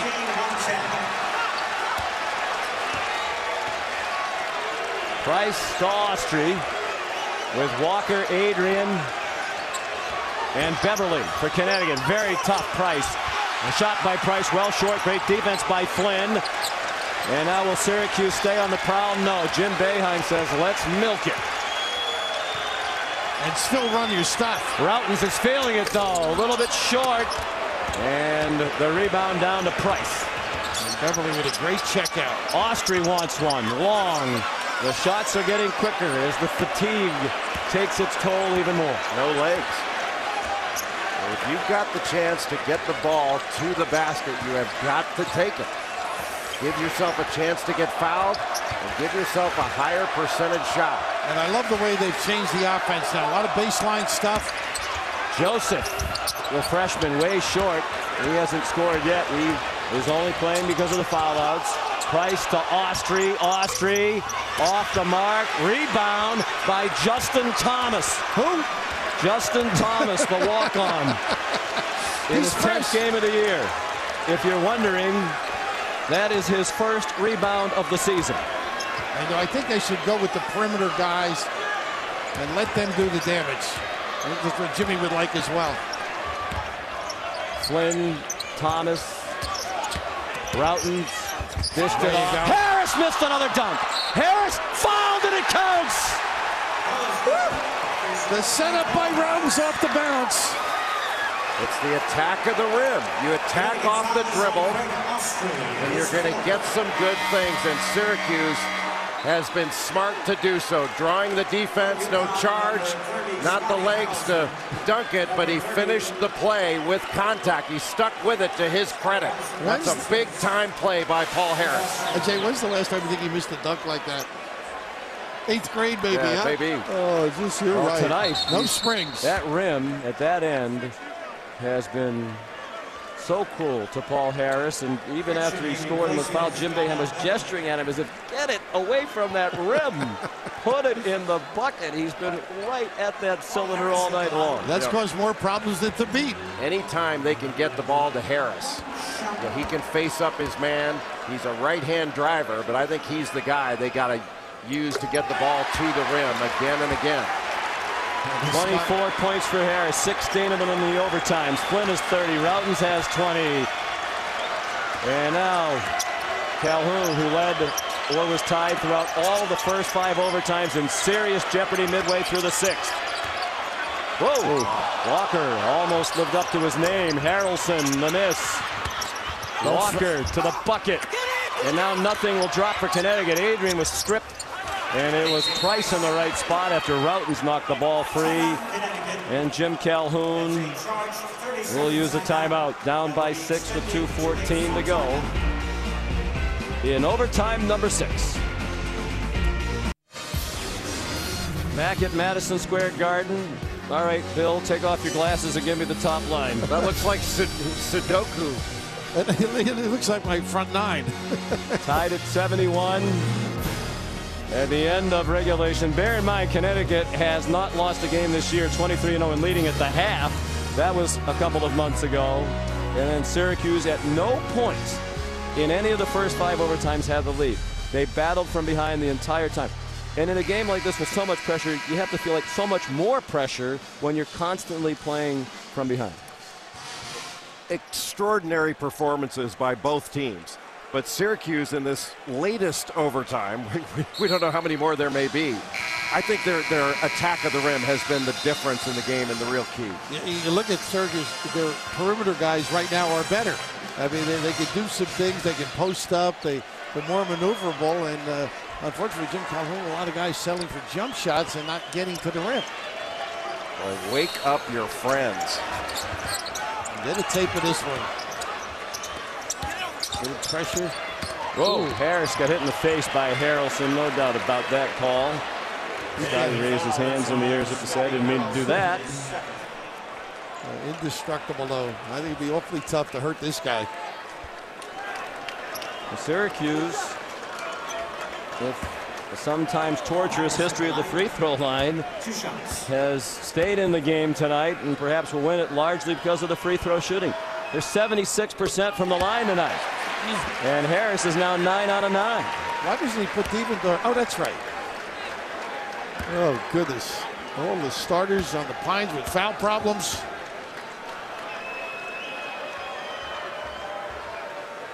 Syracuse is 18 for 20 from the line in the 6 overtimes. The lead back to 8, nearing 2 minutes left in overtime 6.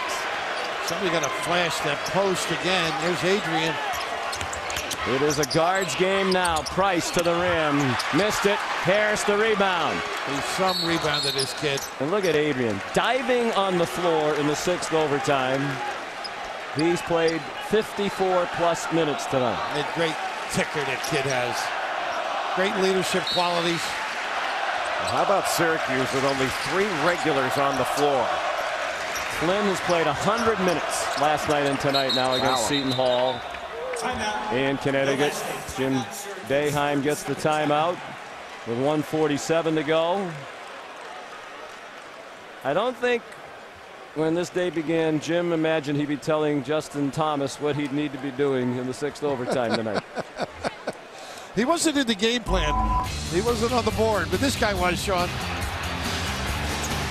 Johnny Flynn has been a man all game long, coming off that high ball screen and the high bounce, getting to the rim and challenging, but especially in the overtime periods. You know, his ability to break down and take it right at Hashim Thabeet a couple times. He actually became energized when the headband snapped.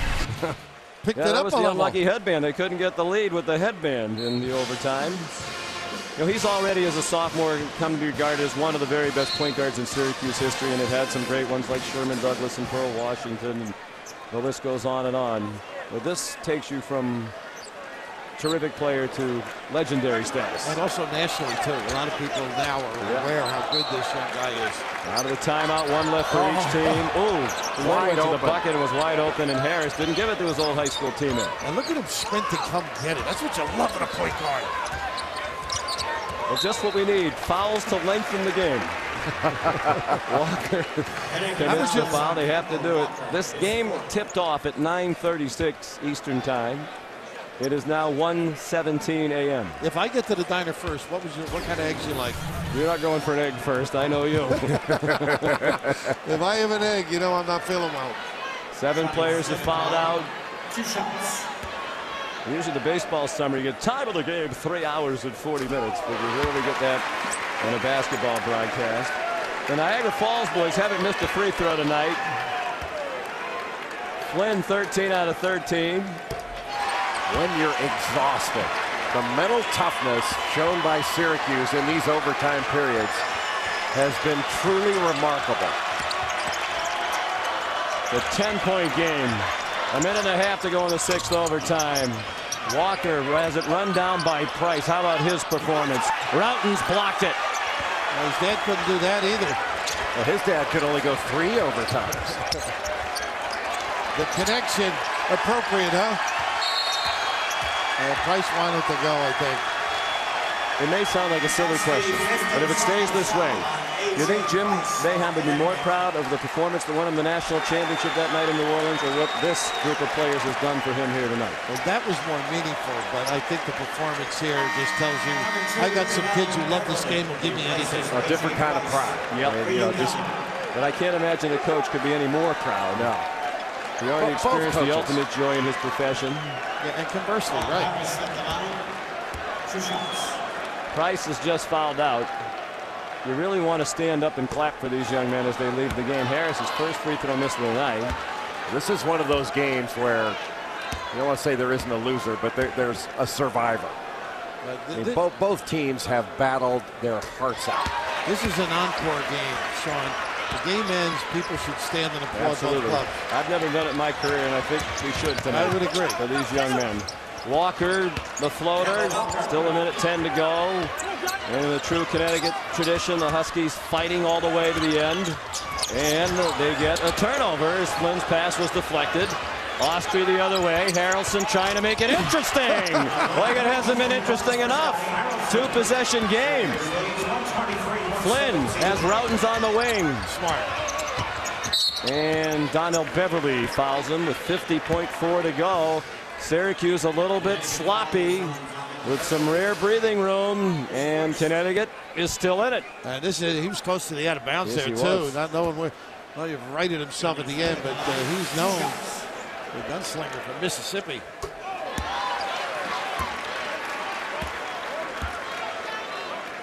Well, in early returns for the Big East Championship MVP, there's a long way to go. Johnny Flynn is leading all ballots, 19 and 11 last night. And tonight, 34 points, 17 in the overtimes. And it's Routens. And they can feel it now, and they're too tired to even stand up and cheer on the Syracuse bench. Even their fans are quiet, and they have made the loudest noises tonight. Outnumbering the Connecticut fans, and Paul Harris egging them on. Well deserved right now. There's great courage on both sides. What a game.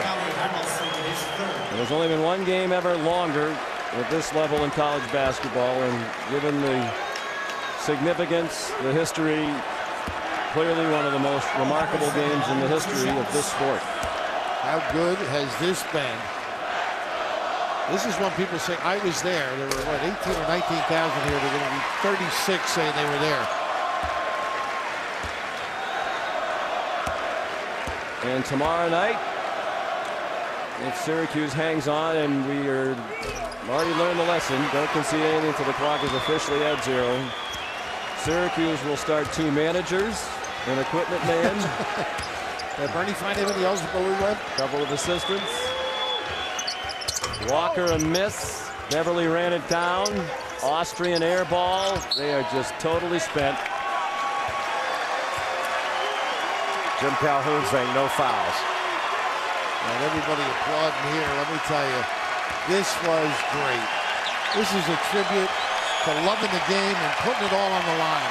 And Jim Boeheim's not very emotional guy, as we know, but I think you could see on the expression in his face that there are a lot of emotions in that 64-year-old Hall of Famer's body right now. Wow. The refs deserve it, too. That was great. Applauding for both teams. Remarkable. Unbelievable effort.